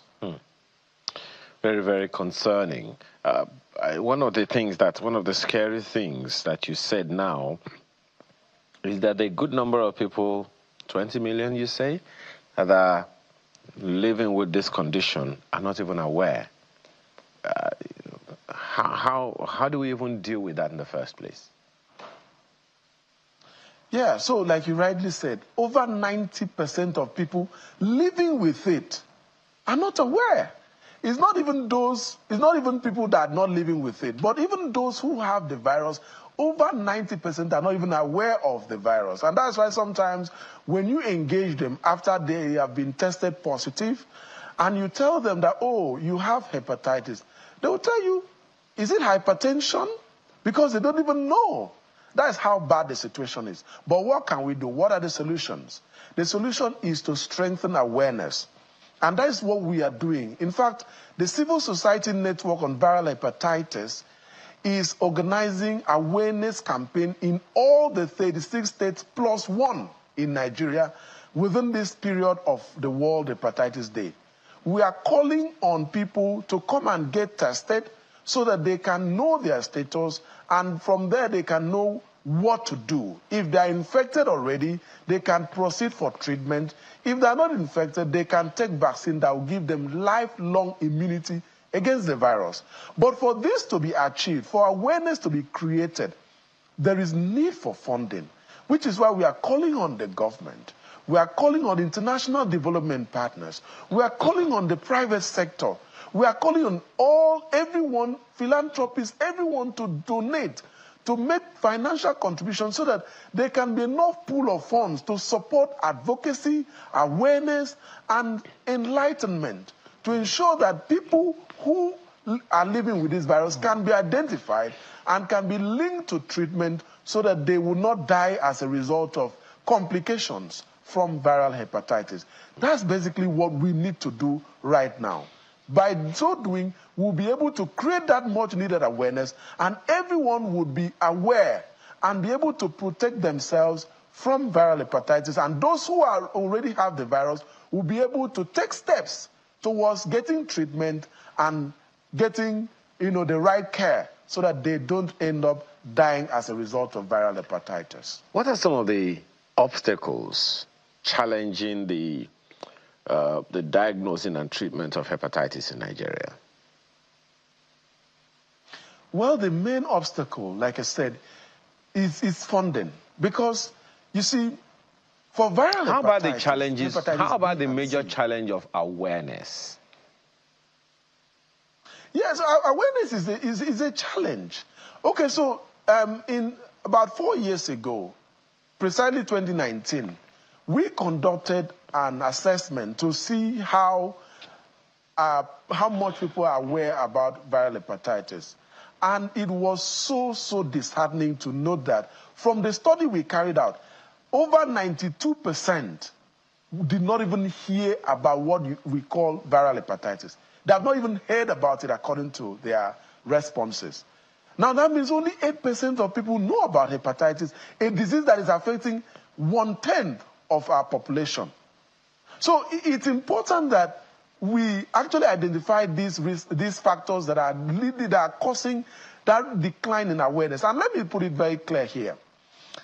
You see, when HIV came into Nigeria many years ago, the awareness was very poor. People did not know about HIV. But because the world was interested, there were concerned, there were commitments from outside. More funding was brought in and more awareness program, sensitization program, enlightenment program were held. Radio jingles, media adverts, and everything was done towards making people to know about HIV. Today, everyone knows how to protect his or herself from HIV. Unfortunately, hepatitis is an orphan. Nobody is really showing that much interest. And let me tell you why people don't show interest, so you understand the dynamics here. Hepatitis is a chronic condition. And so most times people who die of hepatitis are believed to have died from something else. Let's say, for example, I'm infected with hepatitis B today. It might take me the next 10 to 15 years to actually come down with liver cancer. And within that period, I may have had malaria, I may have had typhoid, I may have had many other conditions. So at the end of the day, if I end up dying as a result of maybe liver cirrhosis or liver cancer, at the first glance, somebody will feel, oh, he died of something else. He may not know that It was the viral hepatitis that I contracted, maybe hepatitis B or C, that I contracted many years ago that is causing the mortality. So that is why people don't really associate mortalities to viral hepatitis. And that's why the commitment and the concerns are lesser. What we are saying is, and in fact, most times it is during autopsy that we probably, when we check and we see that the liver has turned into a hard surface, a hard substance, like maybe like a stone, that tells us, oh, this liver actually had issues. That probably shows that there was cirrhosis or maybe there was liver cancer. So it is even, most times it is from cases of cancer, mortality as a result of cancer, that we now know, okay, it was actually due to hepatitis. So that is why the awareness is low, the commitment is low, the concerns is low. But what we are saying now is, if we can have commitment, first from the government, because let me tell you why I emphasize on the government. The government can bring all other stakeholders into the one room and say, let us actually work towards eliminating hepatitis. And I'll give you an example. The government of Egypt, some years ago, brought all stakeholders together and said, look, let us address the cankerworm of hepatitis C. And I can tell you today that Egypt, that was one of the highest burden country as far as hepatitis C is concerned, today has eliminated hepatitis. The same with Rwanda.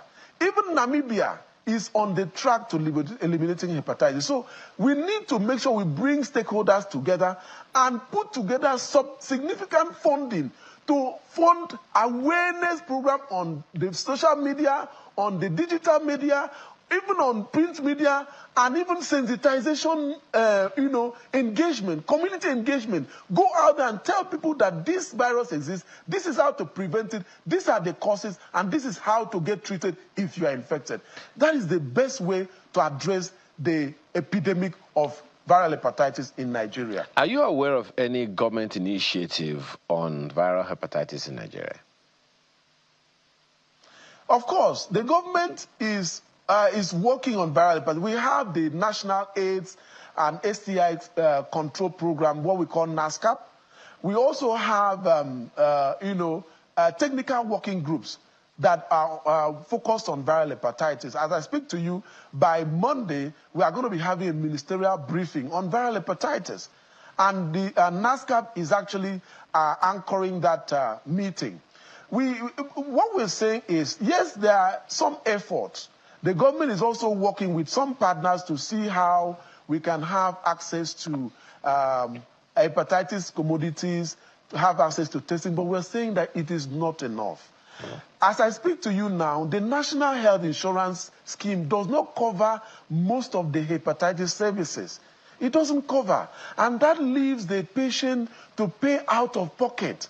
And given the condition of the country now, patients, hepatitis patients may not be able to pay. And let me put it straight here. Hepatitis affects the poor disproportionately. Among the people that are living with hepatitis in Nigeria, you will notice that most of them are people in the lower echelon when it comes to socioeconomic class. And these people are not able to procure this commodity. They are not even able to access diagnosis.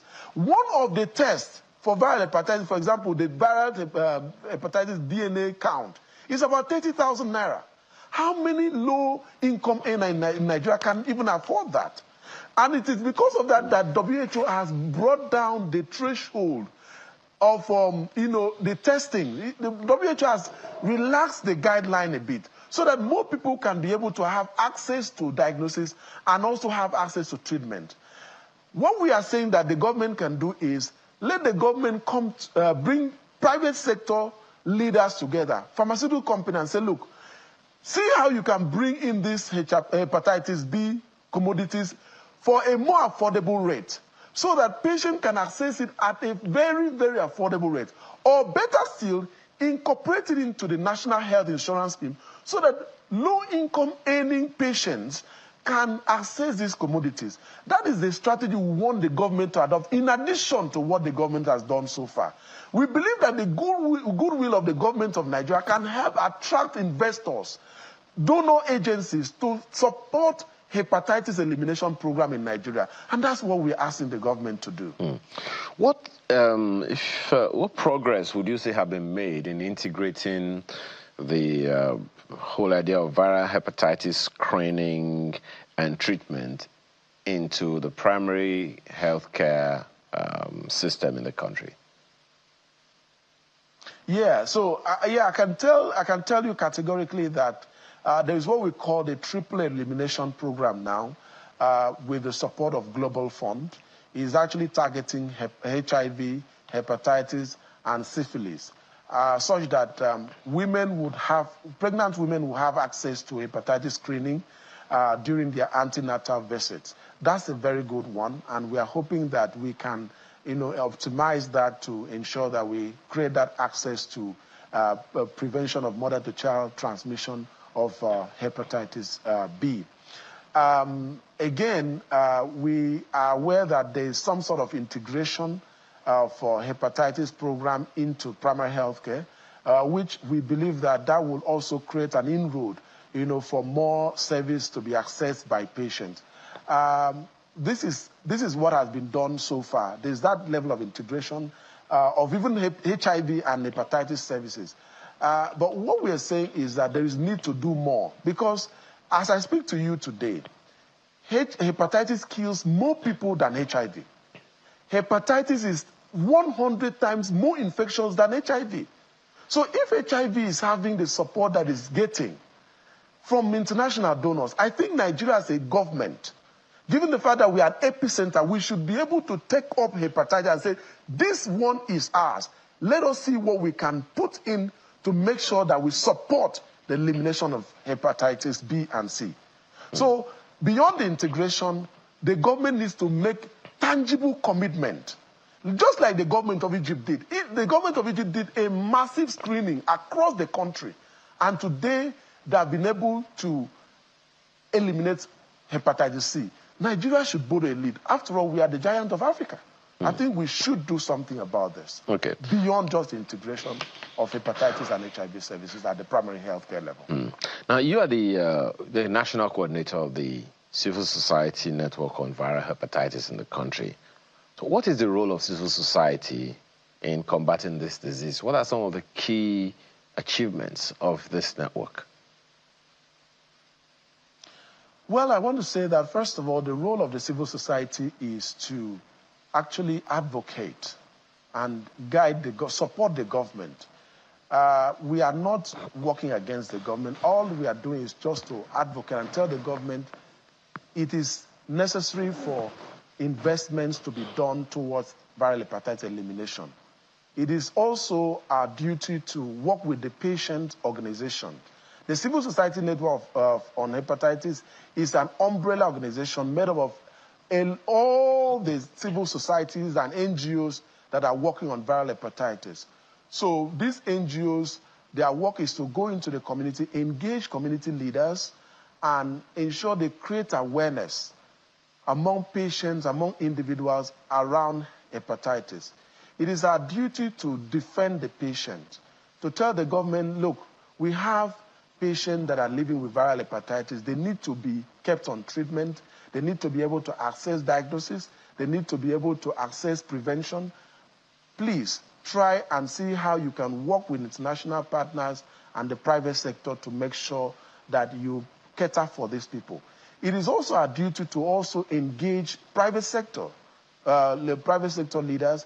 It's also our duty to continue to even engage the government and say, look, let us see how we can provide access to patients so that they can have, that opportunity and that, that opportunity to be able to access services. So that is our work, and we are also the ones checkmating what is being done. We look at the budget and we say, government, there's no enough budget for viral hepatitis. We have a lot of budget for HIV and for many other things, malaria, tuberculosis, but nothing is, has been earmarked for viral hepatitis. So it is our job to be the watchdog, to look at how more funding can come to viral hepatitis and also ensure that whatever funding comes in is optimized in the interest of the patient. This is what our roles are. And what we have done so far, I can tell you that we have been able to do a lot of advocacy. Like I told you, this coming week, between Sunday, Monday, Tuesday, and Wednesday, we will be holding awareness campaign across the 36+1 state in Nigeria. We will be engaging community leaders. We'll be engaging other CBOs, community-based organizations. We'll be bringing thought leaders together and say, how can we address the challenge of viral hepatitis? This is the work that we are doing so far. And we want to do more by ensuring that we defend the patient, because we are actually the voice of the 20 million Nigerians that are living with viral hepatitis. This is what we have done, and this is what we are going to do more. And we want the Federal Ministry of Health to give us an opportunity to work with them, to support them. We can show the government how to engage the patient, how to provide services that are targeted at the patient and are targeted at eliminating viral hepatitis in Nigeria. That is what we want to do, and that is exactly our role in this hepatitis space. What are some of the priorities of, and I know you've spoken a lot about funding and everything. What are some of the priorities of your network, and how exactly can government and the private sector be a part of it? The priority of our network is, first of all, to ensure that patients are able to have access to diagnosis, affordable diagnosis. So we are looking at government's help working with the private sector to improve access to gene expert machines that can help in advanced diagnosis for viral hepatitis. We are also looking at treatment. There are very effective treatment for hepatitis B, and there is a cure for hepatitis C. So we are appealing to the government that for patients living with hepatitis C, the government should try and provide access to the cure. It's available, it's out there. But it's so too all of that expensive for hoopla, what people were saying about hepatitis having no treatment or no cure is not true. Is that what you're saying? Okay, so there are two types, basically, that is of epidemic level in Nigeria. We have hepatitis B and hepatitis C. Hepatitis B doesn't have a cure, but it has an effective treatment. Hepatitis C has a cure, and the cure is out there. What's the difference between the two? The government can help us. The difference between the two is that hepatitis B is more transmitted sexually compared to hepatitis C. Hepatitis C is more transmitted through exchange or indiscriminate use of sharp items. That is why hepatitis C is more common among people who have tattoo, people who are victims of needle prick injuries, and people who use drugs, like illicit drug users or injection drug users that are more akin to having hepatitis C. But for hepatitis B, it's more common among mother-to-child transmission. So if a mother is a pregnant woman has hepatitis B, there's a very high chance of passing it to the unborn child. And the same with couples who, if one spouse has hepatitis B, there are chances that he or she may transmit it to the other couple. So there's for hepatitis B, it is more of sexual route and perinatal route, that's from mother to child. But for hepatitis C, it has to really to do with sharp items like needles, syringes, and all those penetrating or piercing tools. That's the difference between them. And now another thing is that hepatitis B is double strand, hepatitis C is single strand, and it has a cure. But it doesn't have a vaccine. So the thing here is that hepatitis B does not have a cure, but it has a vaccine. That means you can protect the next generation from having hepatitis B. If you vaccinate all those who don't have hepatitis B, it gives them lifelong immunity against hepatitis B. Now, for those who have hepatitis C, if you give them a cure, that means you have been able to stop the virus from getting to the next generation. So you can see that it is possible for us to create a world free of hepatitis B and C by vaccinating people from B and curing those with C. Interesting. So, do you have any events coming up for this, on this particular celebration? Yeah, we have lots of events. Like I told you, Across the 36 states, we have events holding, and we are working with the state hepatitis focal person at the Ministries of Health across the 36 states. At the federal level, we are having events coming up at the Federal Ministry of Health, hosted by NASCAP, the agency in charge of HIV, hepatitis, and other STI control programs. On Monday, we are going to be having the ministerial briefing that would happen at the Federal Ministry of Health. On Tuesday, we are going on a road walk from Edo House to the Federal Ministry of Health. And so we invite all Abuja residents to join us in that march. We call it a walk against viral hepatitis. And the theme for that walk is, it is time for action. So we are calling on all Abuja residents to join us. In Lagos, we will be having sensitization meetings and road shows across several locations. We are calling on Lagosians to join. Across the 36 states, we have programs within the state ministries of health, and we are calling on all residents within the states to join us. We are going to be having other programs. So for us, hepatitis is not just about World Hepatitis Day alone. We are going to be having programs all throughout the rest of this year to create awareness, to sensitize people, and we will be going on social media, to let people know when we are having a meeting so that they can key in and get themselves tested, be linked to care, have their treatment, and be able to access vaccination so that they can keep themselves, their families, and their loved ones protected from viral hepatitis.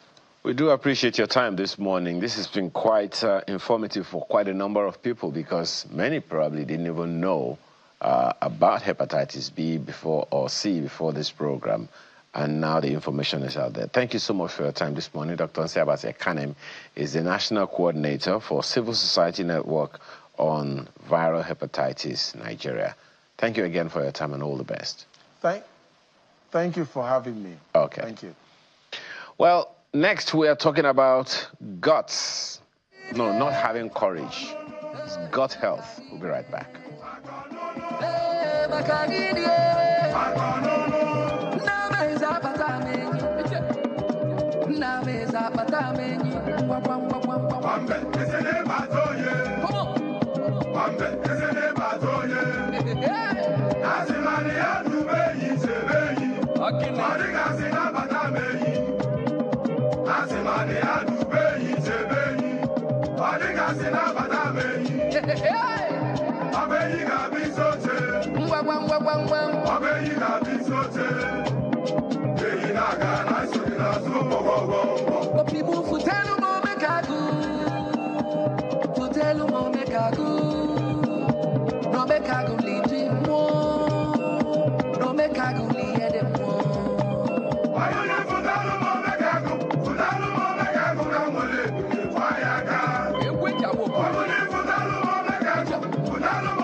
I'm sure you must be wondering, gut health. What I've always known about gut is I have the guts. Do you have the guts? Yes. But there is such a thing as gut health. I don't even know where to begin. So I'm just going to ask the expert here with us. Yonda Agbeniga is with us in the studio. She is the CEO and principal consultant at Media Ideas Lifestyle and Wellness Center. She is an experienced integrative health and wellness specialist. Thank you for your time today. It's a pleasure. Thank you very much for having me. So you asked for a cheat question. What is gut health? Let's begin from there. But I'm sure you know a sizable number of people have no idea what gut health is. Yeah. Okay, so basically the gut health, we should start with what is the gut, where's the gut? So that's the tract that starts from your mouth down to your rectum. Oh. Yeah. Including my stomach. Yeah, right down here and down. Including the small intestine and large intestine. Large intestine, and then down to your rectum where you do the big job from. And take it all out. Yes, so that's gut health. That's your gut, basically, in that phrase, you know. So we're looking at the health of that area from the beginning to the end, and actually that area, the gut. You know, that's a byword, actually. The health of that area determines the health of the entire body. It's amazing. We focus more on cardiovascular health, which is heart health, immune system, liver function, kidney function, and all that. But the major place where disease starts and multiplies and goes haywire is from the gut. So basically what it means is that a layman's definition is what exactly are you putting in your mouth?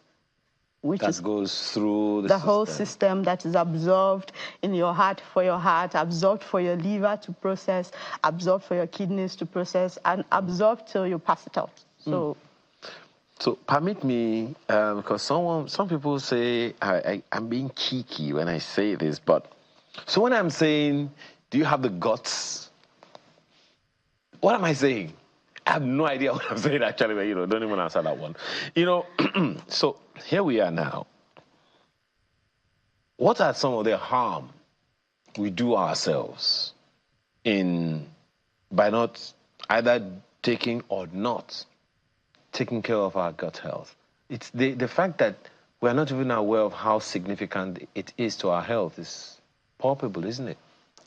Yeah, so how significant it is that inflammations start from the gut. Okay, so let's look at different conditions that could come up from gut health. Celiac disease, gluten sensitivity, inflammations.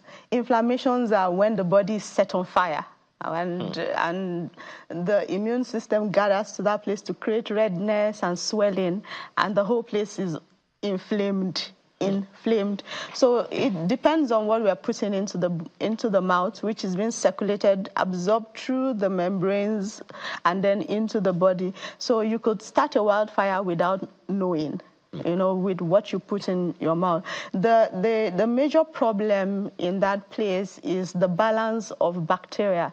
Now, gut health and its significance is based on the balance of the microorganisms which we have in our bodies. They're called microbiome. Okay, so we are not sterile individuals that don't carry any microorganisms. As you're seated, you are packed full with a lot of microorganisms. I am packed full with a lot of microorganisms. But where there's a problem is if the bad bacteria is higher than the good bacteria.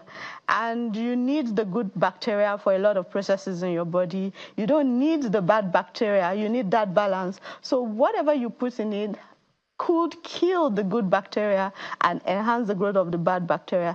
Now, the good bacteria, I'm still talking about the significance. You need it for a lot of things, functions in your body. And then the bad ones are easily multiplied. The good ones easily die. So there are there are foods that you could do that create an acidic environment, and they could increase the activity of the bad ones. So you must always have that balance. Good bacteria, bad bacteria. Good must be higher than the bad. Okay. I'm guessing that you are going into that Department of Nutrition again. Okay. Typical. So how do our diets influence our gut health? Yeah, that typically what I said earlier. What you put in, the thing about the diet is I asked because you said now that we need to maintain that delicate balance of good bacteria, bad bacteria. How do I know what I eat?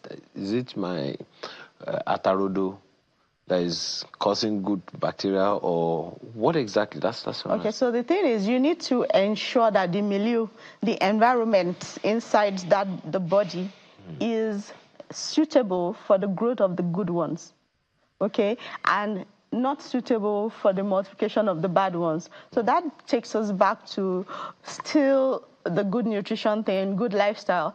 Like you take in acidic foods that are acidic, like carbonated drinks and stuff like that, will create a very bad environment for those bacteria and create the good environment for the good bacteria, and then create a bad environment for the bad bacteria. And the multiplication of those bad bacteria is where you're having all sorts of inflammation, colitis, ulcers, H. pylori stays inside the stomach and burrows in and digs holes, and then there's ulcer. It's a cascade effect.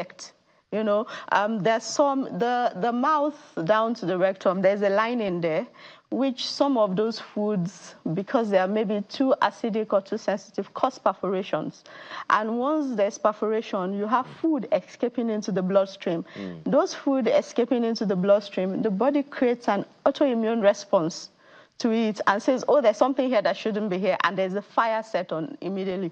High fever, temperature, running, headaches, and all sorts of things can come up from eating foods that can perforate your guts. So you need to stay off those non-living foods. I have a mentor who used to call them foodless foods.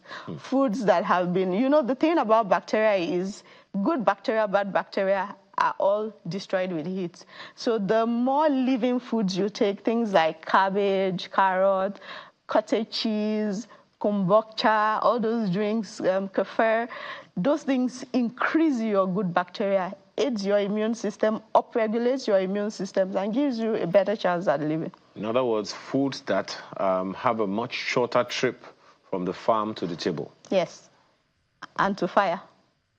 Okay. But not those ones that first of all go through from the farm to the factory to the packaging. No. Then you can't help your gut health from that place. The thing is, from the food we take in, the cardiovascular, the heart health is impacted. The kidneys will have to filter the fluids that are coming in from what we take in through the gut. The liver will have to break down so that's the major place where trouble starts. Once there's a problem in the gut, there'll be a disease. disease. There'll be a disease. So your work is to ensure that you're putting in the right things. Either way, you have to get it done. Basically, to upregulate your gut health, you need to take a lot of living foods. You need to take just say fruits and vegetables. Yes. All this on living food. No, foods because that are frog loaded. Is living. No, foods that are loaded with enzymes, okay, and foods that have bacteria culture in them. An example is Greek yogurt. Your the local pap with the water on top of it has live culture inside, live bacteria culture, live bacteria in it, and those bacteria are good for the health. So those are the things we need to ingest to help us increase that balance. Okay, so where do we get bad bacteria from? Oh, that is just typical. You're breathing in a lot of stuff, you're touching things, and, and you're doing like this, and it's entering your mouth. All sorts. I mean, bad bacteria is just default and autopilot. You don't need to go and look for them before you get them, But the good ones, you have to do a lot of work. You need to get on probiotics. You need to get on prebiotics. You need to take supplements and foods that will increase their chances of multiplication. And you need them in millions and billions. So when you're taking probiotics, you're taking things like 5 billion CFU, 2 billion, 10 billion CFU. That's what is loaded in that caplet. In what caplet? Probiotics. So all these billions, they're also in the body? Yes, they are. Interesting. Because you have trillions of cells too. Yes, I talk about that all the time. Now, I've heard this term before about cleaning your gut. Is it a thing? Yes, so it basically starts with detox. Okay. Yeah, and like I said, in my earlier journey in this whole health and wellness thing, I detested the word detox because I felt, oh, crap. But then, as they say, as you grow older, you understand that detoxification means removing toxins. So you shed your toxic load. And that's what cleaning the gut is. You want to shed off mucus linings that have grown as a result of irritation of what you introduce into the gut that is not helping you. You want to detoxify. There are different protocols to detoxify. You can do a colon cleanse because the majority of the bacteria stay in the colon and in the large intestine and small intestine. That's where fecal matter is. That's where you have all majority of the bacterial load. So there are times when you need to do colonics, clean up your colon.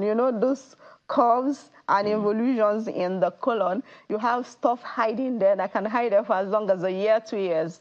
And you'll be having your regular pooping, but there's still stuff in all those involutions. Why is it necessary to clean the gut? Yeah, because things can hide there. And that is the breeding ground for bad bacteria.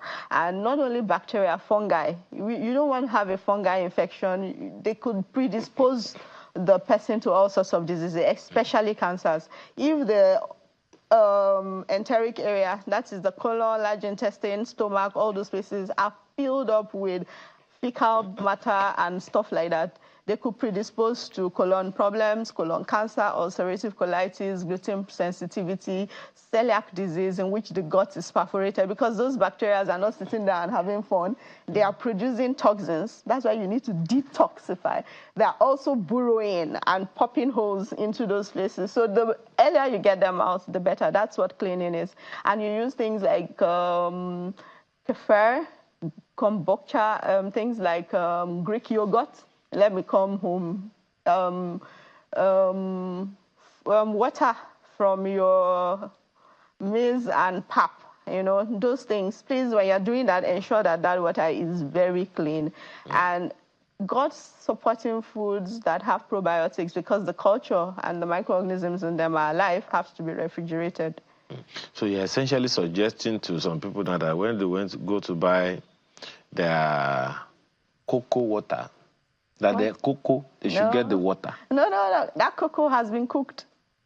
Okay. Yeah, it's the raw pap. The raw one before, Yes. okay, the thing they used to make the cocoa.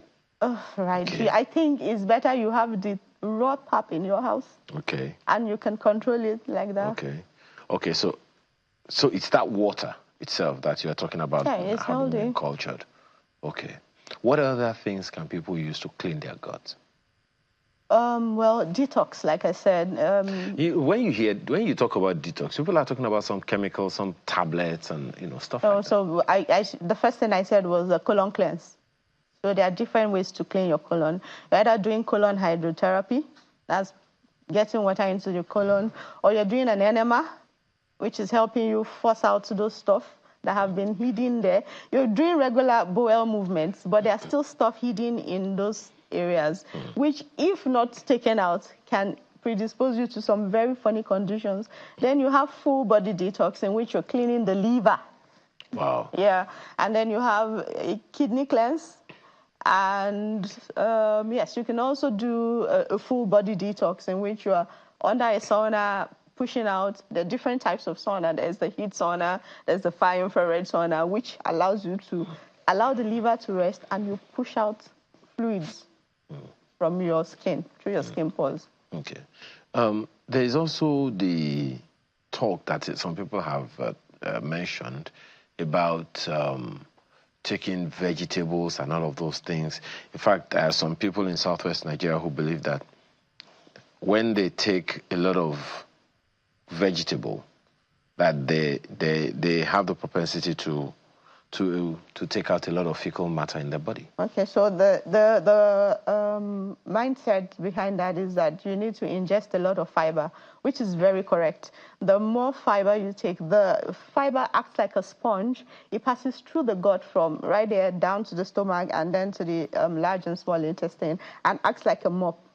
So it cleans out, as it's going out, it's pushing stuff out. And that's why you would hear the thing that, oh, at a certain age, you need to reduce your bread intake, because the fiber has gone from it, and you take it, it just sits in your stomach and it's not digesting. So you need stuff to push it out. Another example is, the malams who do suya.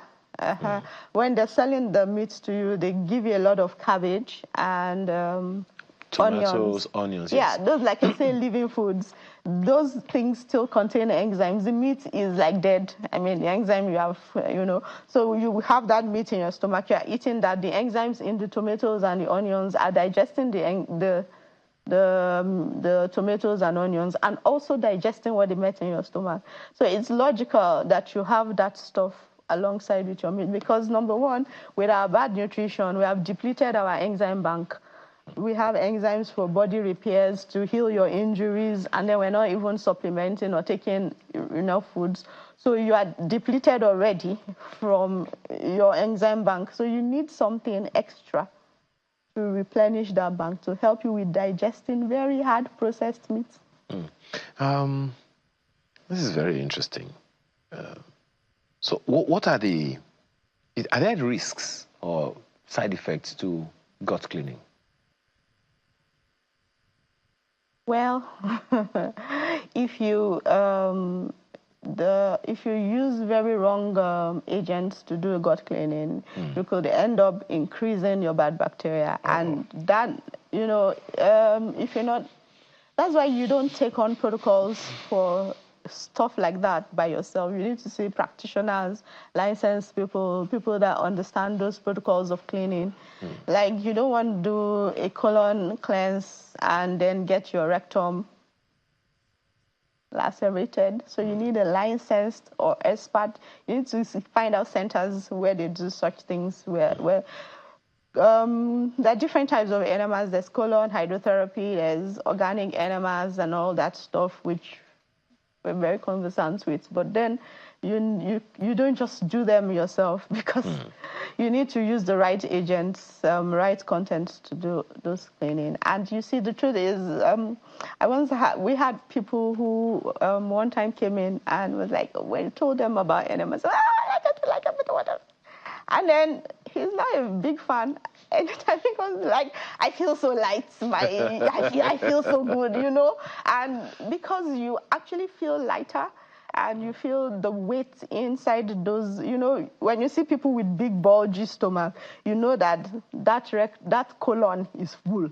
It's very, very, very busy. Full, you know, especially men with the big bulge, you know. So when you help with those cleaning up of that area, you feel lighter and you give the good bacteria chance. I was going to ask you what the benefits of cleaning the gut are. Oh yeah, you reduce. The first thing that you shut down is inflammation.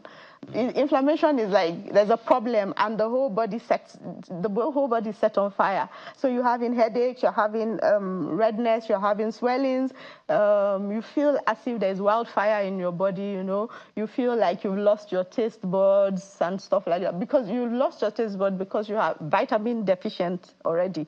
You know, so there are 1,001 reactions that come up from inflammation, and then when there's a big problem is when you take blood and do your blood works and then you find certain parameters, your inflammation markers, ESR, C-reactive protein, and all those things are up.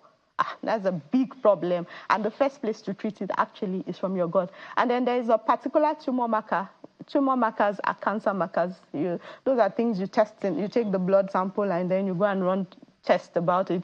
There are specific tumor markers that are just, they are inflammation markers. When you see them, oh my God, there's fire going on in this body. You see that in a patient, you know there's problem.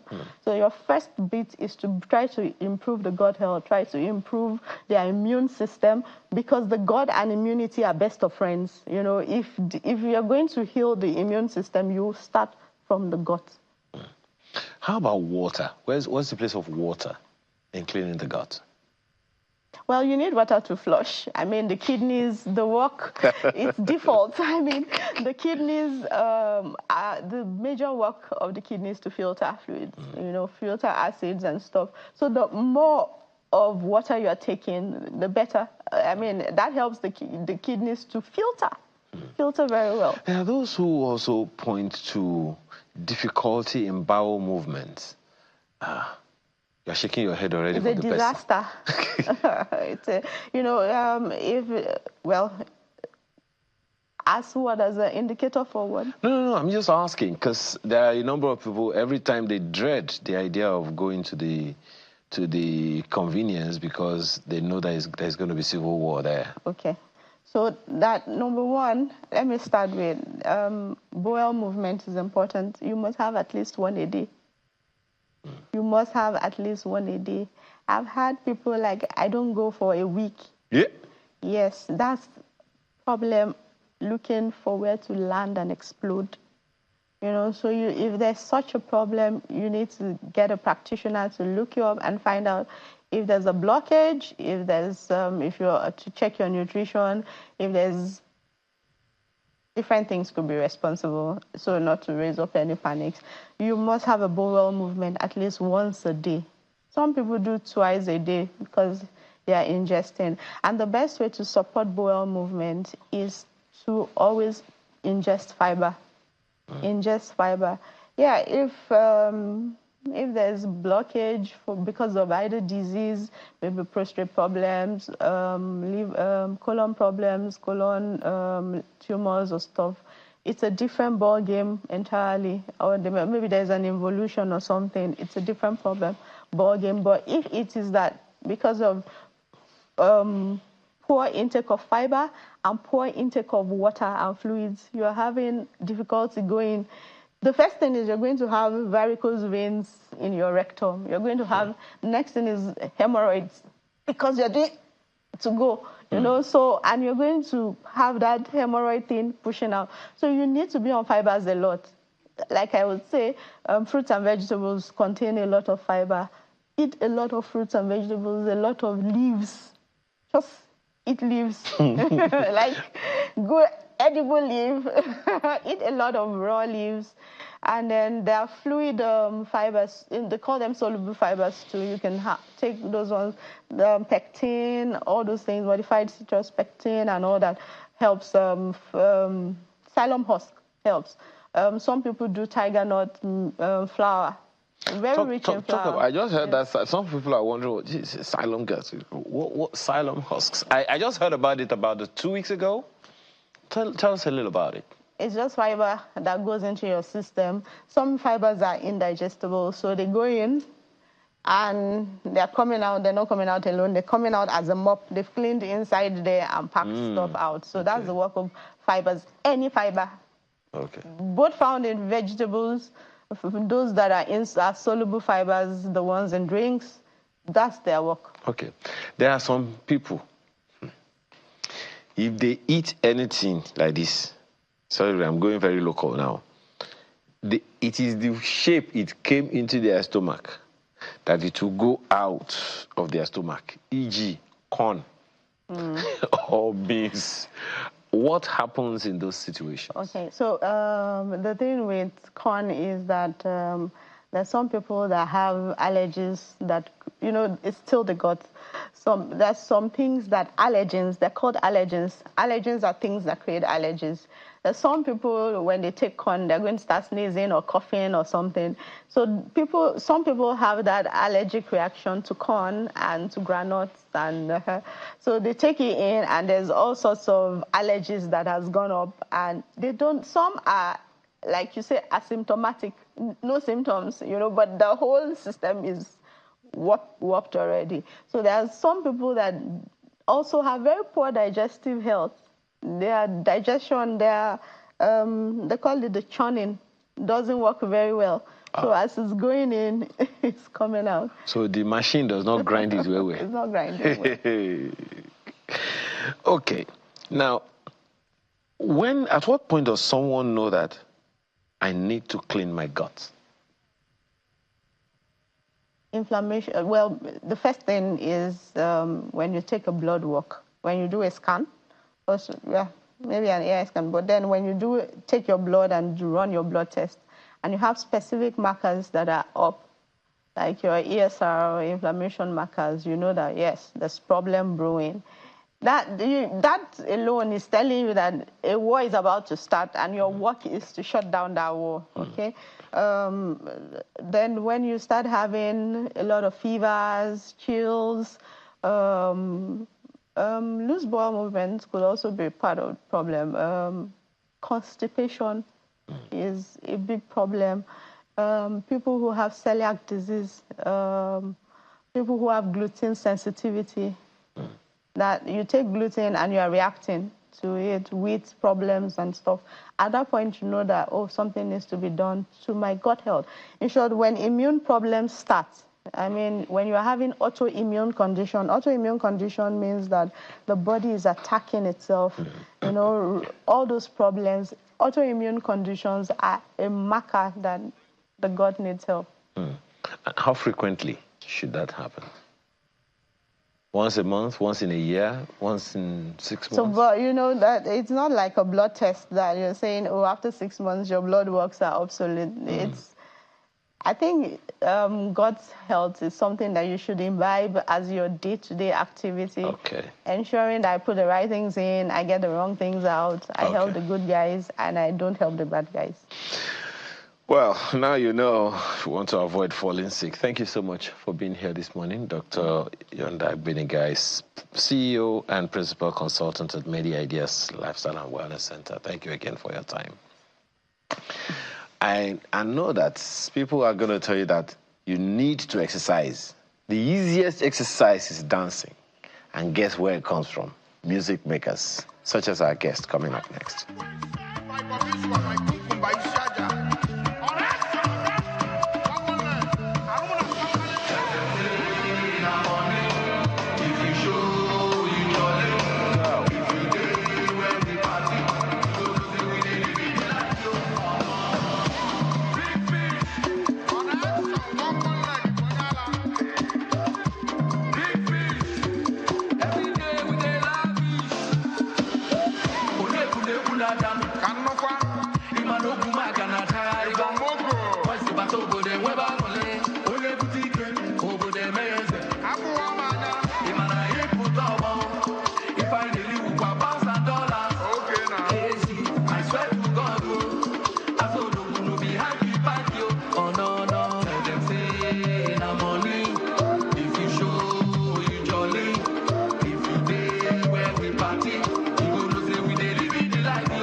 our pounds and dollars.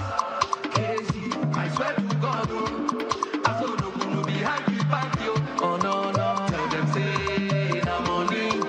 If you show, you jolly. If you day where we party, you go know say we dey live in the life, yo. Oh no, no, tell them say na money. If you show, you jolly. If you day where we party, you go know say we dey live in the life.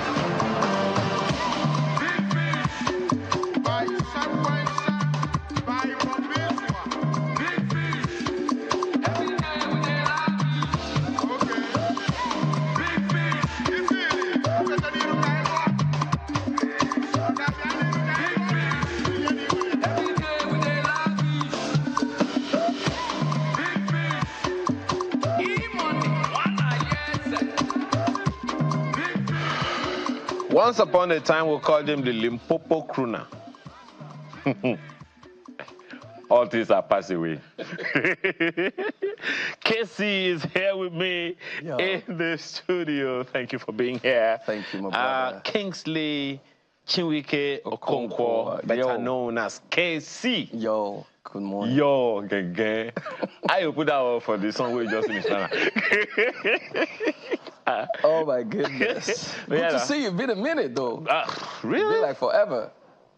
How you been, bro? Great. I can see that. Great with thank God, no complaint. Initially, from the previous old school you to Limpopo to now, people they ask me, say, somebody are like, wait a minute, what's going on here? Hey, yo, who hit his head? Yo, I like to try different things, you know what I mean? So that's who I am. Casey is that guy that you can't box in one place. So at every point in time, I think too fast. I always want to try different genre, different things. So, and that's why you can wake up tomorrow, I'll do Akbala Sef. I'm waiting for that one. But I'm also, it sounded to me like that Akbala is going to be in Igbo language. Yeah, but you still have a feel of it. So get ready. I'm suspecting that that's what's coming next. So how's it been really? From 2002, been in the music world until now. What's the journey been like for you? Yeah, well, for me, it's been a great journey, and it's been stressful because life is not easy and rosy. So my journey has been up and down. There've been bumps here and there, you know, uptown, downtime. But the bottom line is that my eyes are still focused on where I'm going to. So that's why I'm still relevant. That's why I'm still, you know, pushing and keep going to where I'm going to. My eyes still on the goal, you know. So, but I just want to thank God for the ability to still holding on to this. Some people would have given up, but I'm not giving up anytime soon. I'm very sure a good, sizable number of people are trying to, if I say, Sengamende. They will be wondering, what's this guy talking about here? Okay, those are my little beginning. Sengamenge is my little beginning. Oh, that's when okay, so if you know Sengamenge, you see it was the era when I was doing rap. So I had to rap and show like I was this American rapper energy, you know? I've done all that. I've done culture, I've done, like you said, taking everybody to church. You know, so Sengamenge, whoa, that's my little beginning. And that was a massive hit. Of I was course. a radio presenter at the time, so I can tell you, you know, many times people are asking for songs. You know, you have request shows, people are asking for what song to play. You know, that's one of the songs that a good number of people will ask for from time to time. Definitely. What would you say is the biggest lesson that you have learned in your 25 plus years? 25 years in the game for me is, one big lesson I've learned is the ability to listen to God or to listen to the universe or to listen to the Creator. You know, God has a plan for everybody, and we all are different. Now, sometimes ideas come, directions come, but you don't pay attention. It's just like praying to God every day, Father, help me, help me. Have you asked yourself, how do I listen to Him, or how do I hear back from Him? That's what a lot of people lack. So I'm one of those guys that I have that strong ear and I know when to listen and know what to do. Because sometimes, no matter how much you put your team together or management team or people together, they are not the one God is giving the direction or the universe is directing. It's you. So if you leave it for people, you will always have mistakes done. You will always either not find yourself to where you're going because there will be a mix of ideas. So me, over the years, I've learned to be a man, you know, and take proper charge of the ideas and the visions and the directions I conceive, you know. That is one big lesson I've learned. And ever since I paid attention to that, I've never lost any moment or missed any shots. I've always, even if I make a mistake, I learn immediately and I know what to do next. So that is one major lesson I've learned for the 25 years I've been here. The ability to listen and get idea. Because a lot of people want to be rich. A lot of people want to be wealthy, but some people don't know how to go about it. So your wealthiness and your richness is in you. It's not about the money. If you're rich here, if you're rich in your ability to focus and pay attention, no matter where they take you to, if they take you to Canada, if they take you to Kenya, you will be rich. And that's the kind of person I am. No matter where you take me to, no matter where you box me, I will come out strong. So that's one strong thing I've learned over the 25 years. Just in case you don't know, you're listening to Pastor KC, right? Okay. I sounded like a pastor now. But it only speaks to the depth of persuasion, KC. True. It only speaks to the depth of your persuasion. True. And, I'm asking you, this discussion is really about you. Sure. Right? Now, for every phase that one has to come in life, I mean, you would have lessons learned. You'll have challenges that will shock and shake you to the point that you want to just give it all up and go away. Yeah. Have you had such moments? Oh, yeah. A lot of times, couple of times. You know, that happens every now and then. Sometimes I've invested a lot and everything will just wipe away like that. Whoa. And you can't even find anything to hold on to, you know, but those moments are exactly what I just talked about. The ability to still stay calm and focus and pick up. How easy is that? I'm sorry. It's not easy, but that is what life is about. Because God, oh, that sounds like a preacher. No, please, I was just kidding. The thing is, the life is, the treasure you're looking for can be hidden in your pain or can be hidden in the journey. So sometimes when you're on that journey, you need to pay attention, not on the pain, on the journey. Enjoy the pain, enjoy the journey.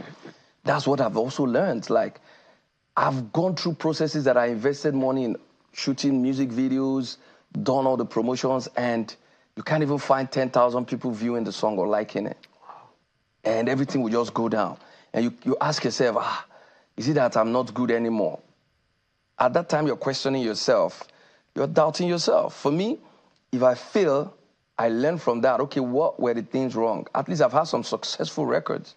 I listen to those ones. I learn from those ones. I move. So it's difficult, but it's the biggest way you can succeed in life. Ability to enjoy the pain, the failure, and pick up. Most successful people today, go and check, they failed over and over. Our former president failed how many times? Some people would have given up at the second time. He failed about 4 times before he won. You understand? So that's life for me. No matter how much I fail, I will never give up. I'll keep standing up and keep pushing. And that's a big advice for somebody watching. Yeah, I was going to talk about mentoring. What's the place of mentoring in your profession, in music in particular? The place of mentoring? Yeah, well, because I'm almost certain that, you know, it's riskier to learn from experience than it is to just learn from someone who's gone through the ropes. I think, yeah, it's better to learn from people like us because the say that experience is the best teacher, I don't believe in it. You know, so if you see some people that have made mistakes, you need to learn. Like what we have done in the industry for the past 3 decades, what the Afrobeat music has done, the people right now in front of you, what they are enjoying is a lot of work that has been done down the line. Yeah. And they too, they are doing a lot right now that the ones coming behind them are going to learn from. So if you have not learned from what we have done till this point and you feel like you want to go and take the risk and start from beginning, safe journey. Go and start. So we have done a lot of work to this point. Like what a lot of artists are doing now, taking the music more global and international. Some of our peers, how we started, we didn't do a lot of that.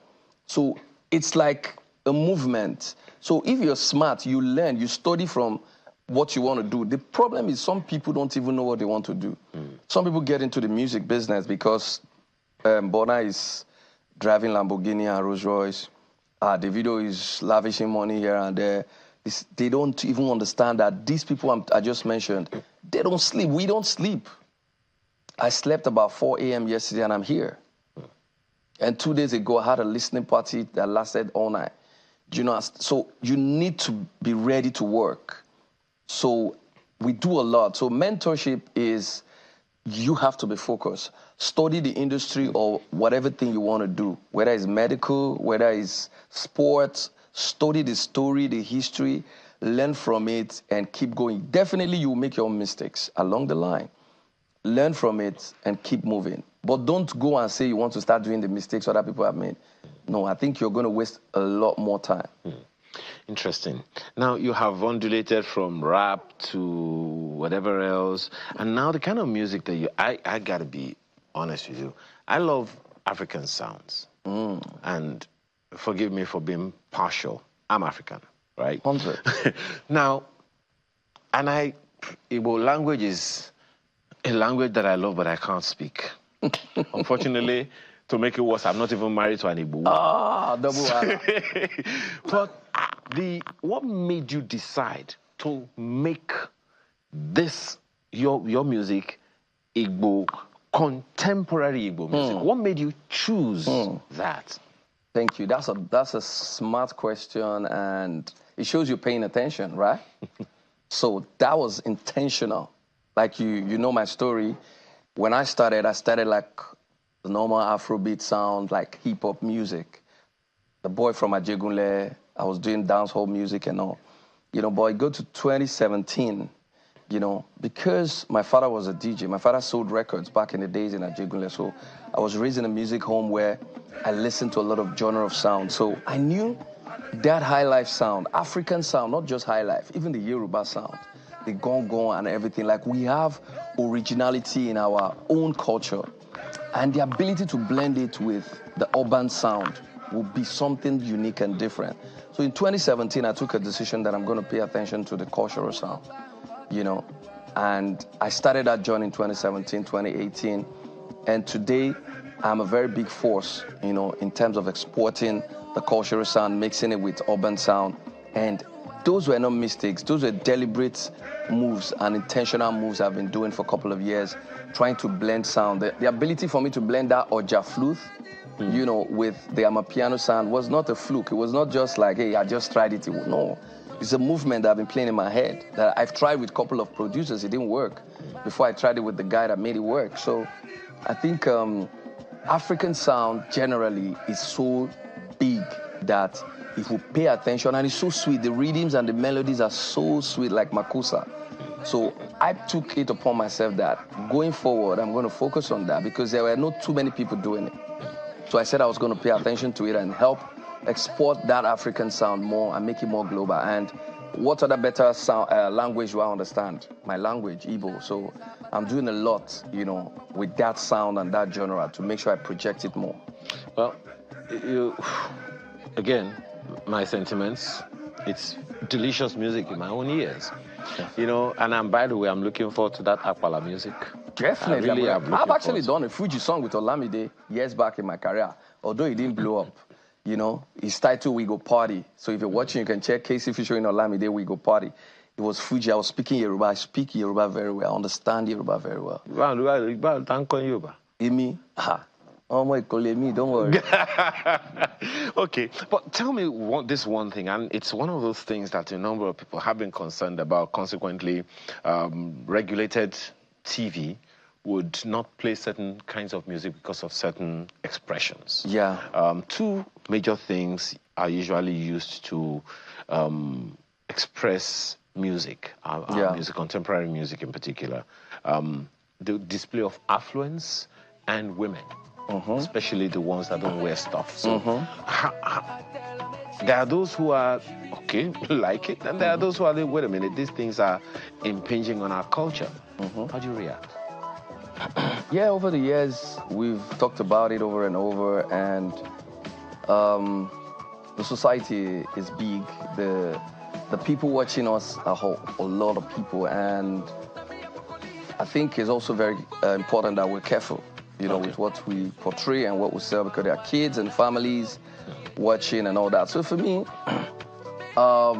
we try to regulate it, but no matter how you do it right now, the age we are living now, even if you say the TV shouldn't play it, there are a whole lot of sources that people can get what they want. Yeah. And the generation we are in today is different from where I started from. I can't lie to you, The morals are less now. I can't even lie than where we're coming from. So, but regardless, we just still need to pay attention. You probably need to organize, my apologies, you probably need to organize a workshop for that. But tell me about this song on the screen.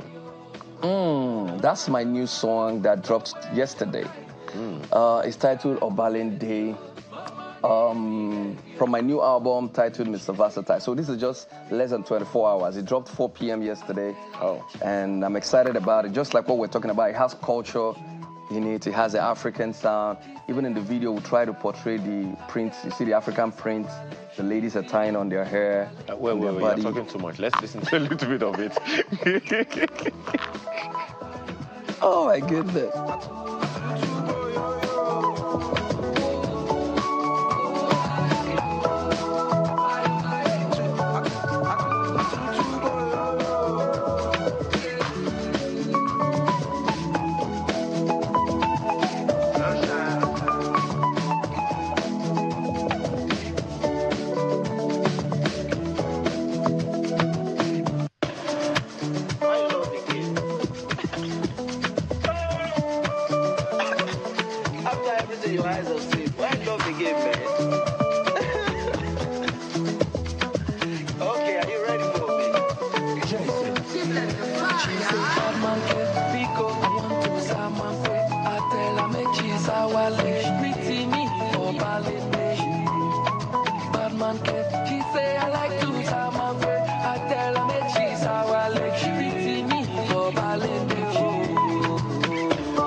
Song can be found, sincerely. I don't need to ask whether anyone can find that song. And I'm almost certain that house is not in Obalende, but don't even obviously.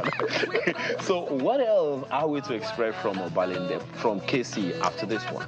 Oh yeah, so I just dropped a body of work titled Mr. Versatile, and it's about 20-tracker album, and I'm just too excited about that. That's like Casey putting the 25-year journey into a body of work. So if you listen to that genre body of work, you hear different genre of sound.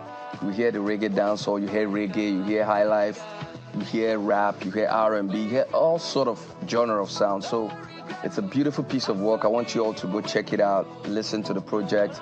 It's titled Mr. Versatile. That's my new album. It just dropped on Friday, the 26th. So let's have fun with it. Tell me the best track. And there's one beautiful song I like there about mothers, Better Mama. I did that for my mom and for all the mothers across the globe. So there'll be a challenge for that. I want a lot of people to make a video of them and their mom and post it. So the best ones will be picked to make up the music video. And those that are picked will be paid, and be celebrated across the world. So be part of it. Don't miss that. It's like he wants to contest with Nico Mbaga, Sweet Mother, and he wants you to be a part of it. Anyway, I guess we'll wait. When that competition is over, we would like to feature you to talk about it. Definitely. Until then, thank you so much for your time. I appreciate it. Kingsley, thank you so much. Kingsley Chiwike Ogano, who not carry my microphone, go. Better known as KC. Thank you so much for your time today. I appreciate it. Thank you so much. Great one. Thank you for having me. Always. So, with that, we say thank you for the privilege of being a part of your morning and have a wonderful rest of your weekend. I'm Ayo Makinde. Toodles.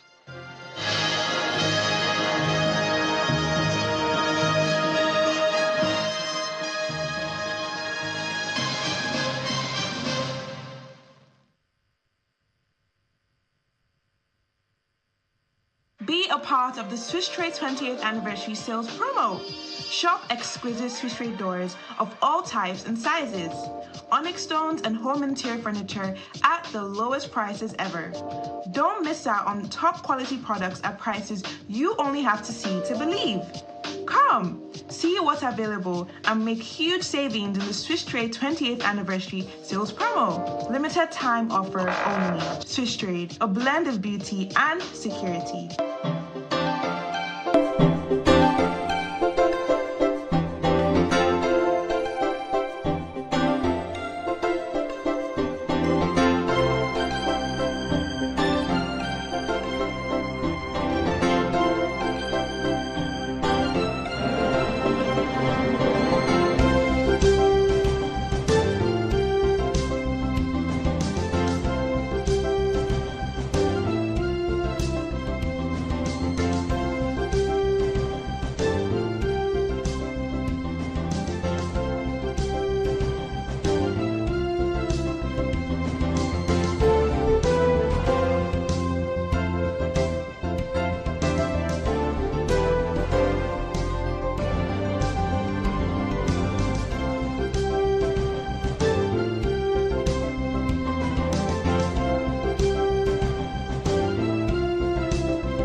On this edition of Metrofile, the grand funeral ceremony of late Chief Mrs. Florence Morenike Saraki in Lagos. Hello and welcome to Metrofile on Channels Television, where we bring you the glitz and glamour in the best of celebrations.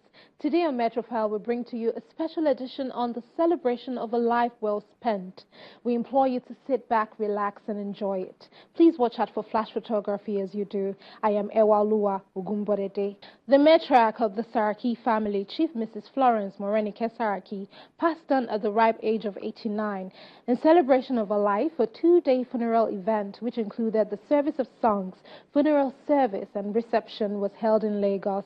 The creme de la creme of the society graced the ceremony, honoring the departed alongside her children and grandchildren. We start with a service of songs.